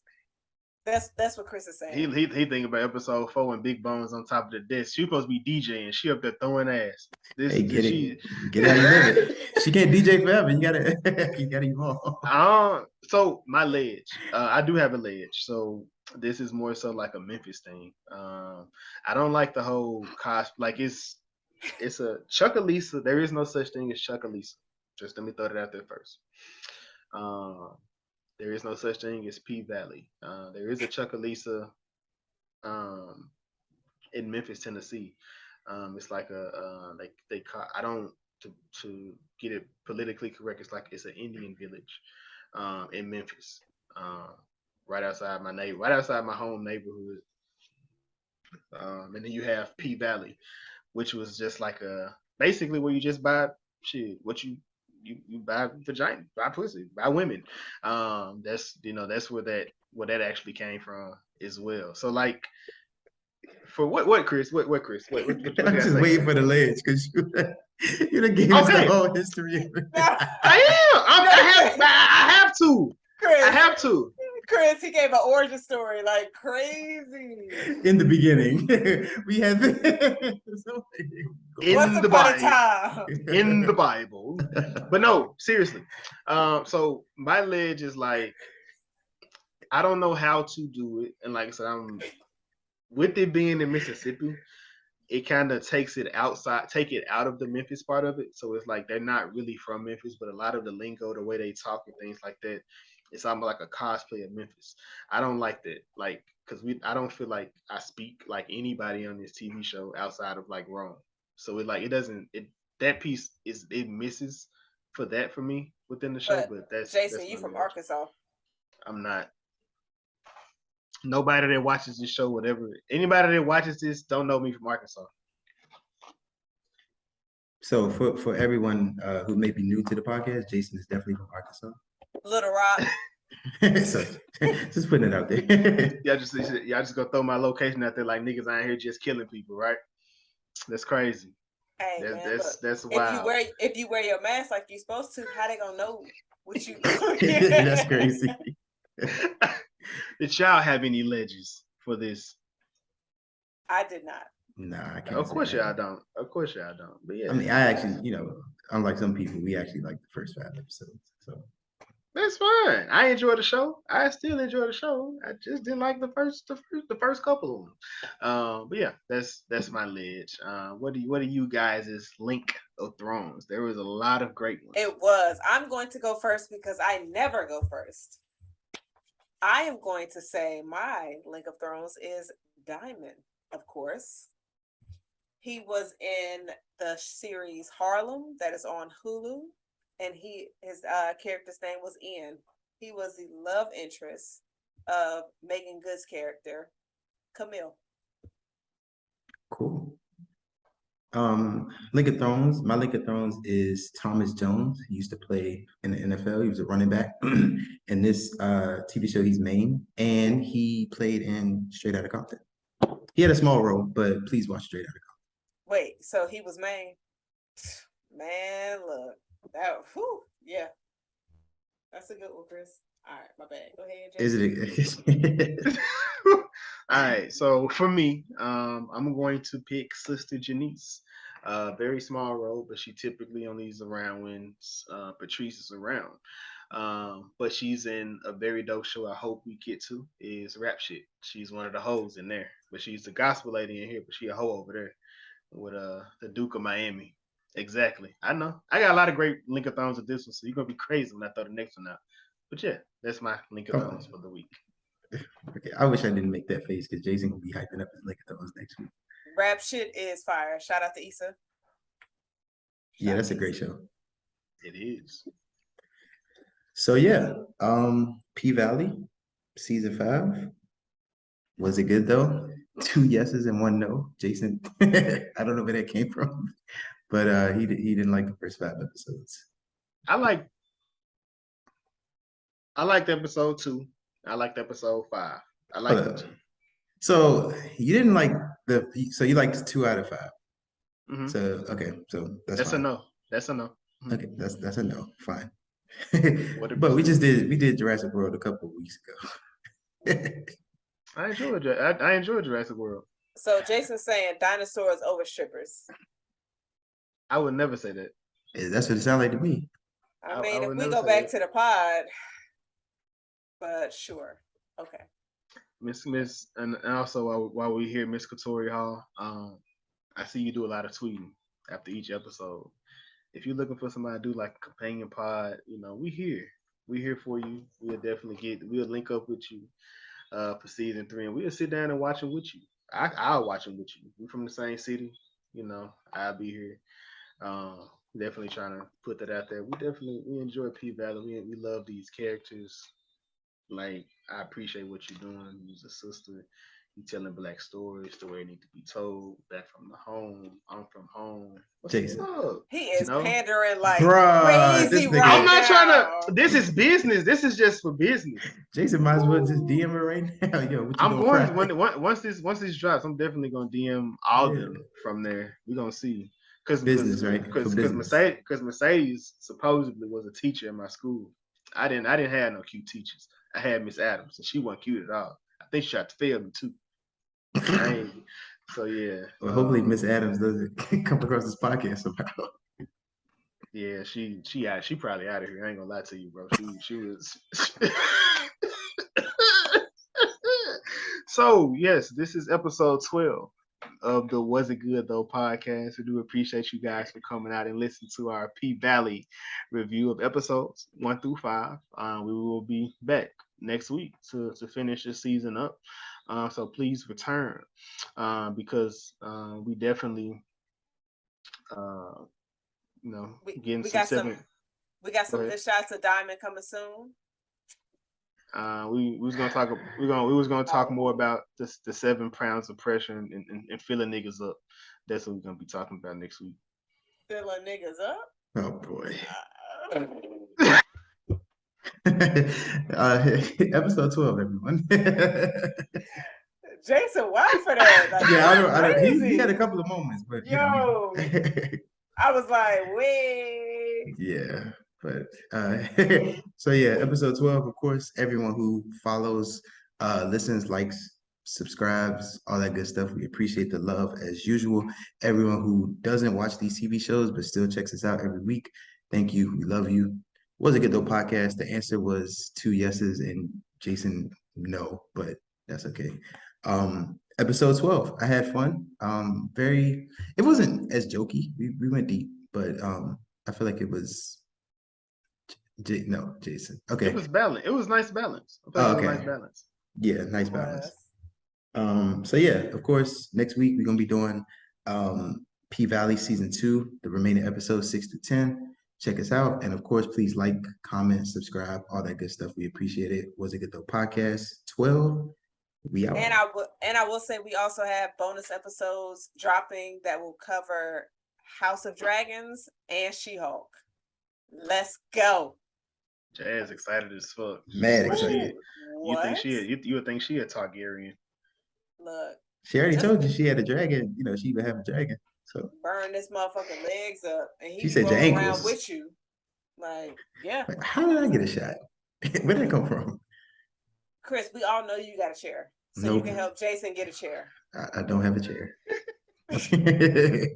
But yeah, check out the bonus episodes coming soon. Was it good though? Podcast episode 12. We out.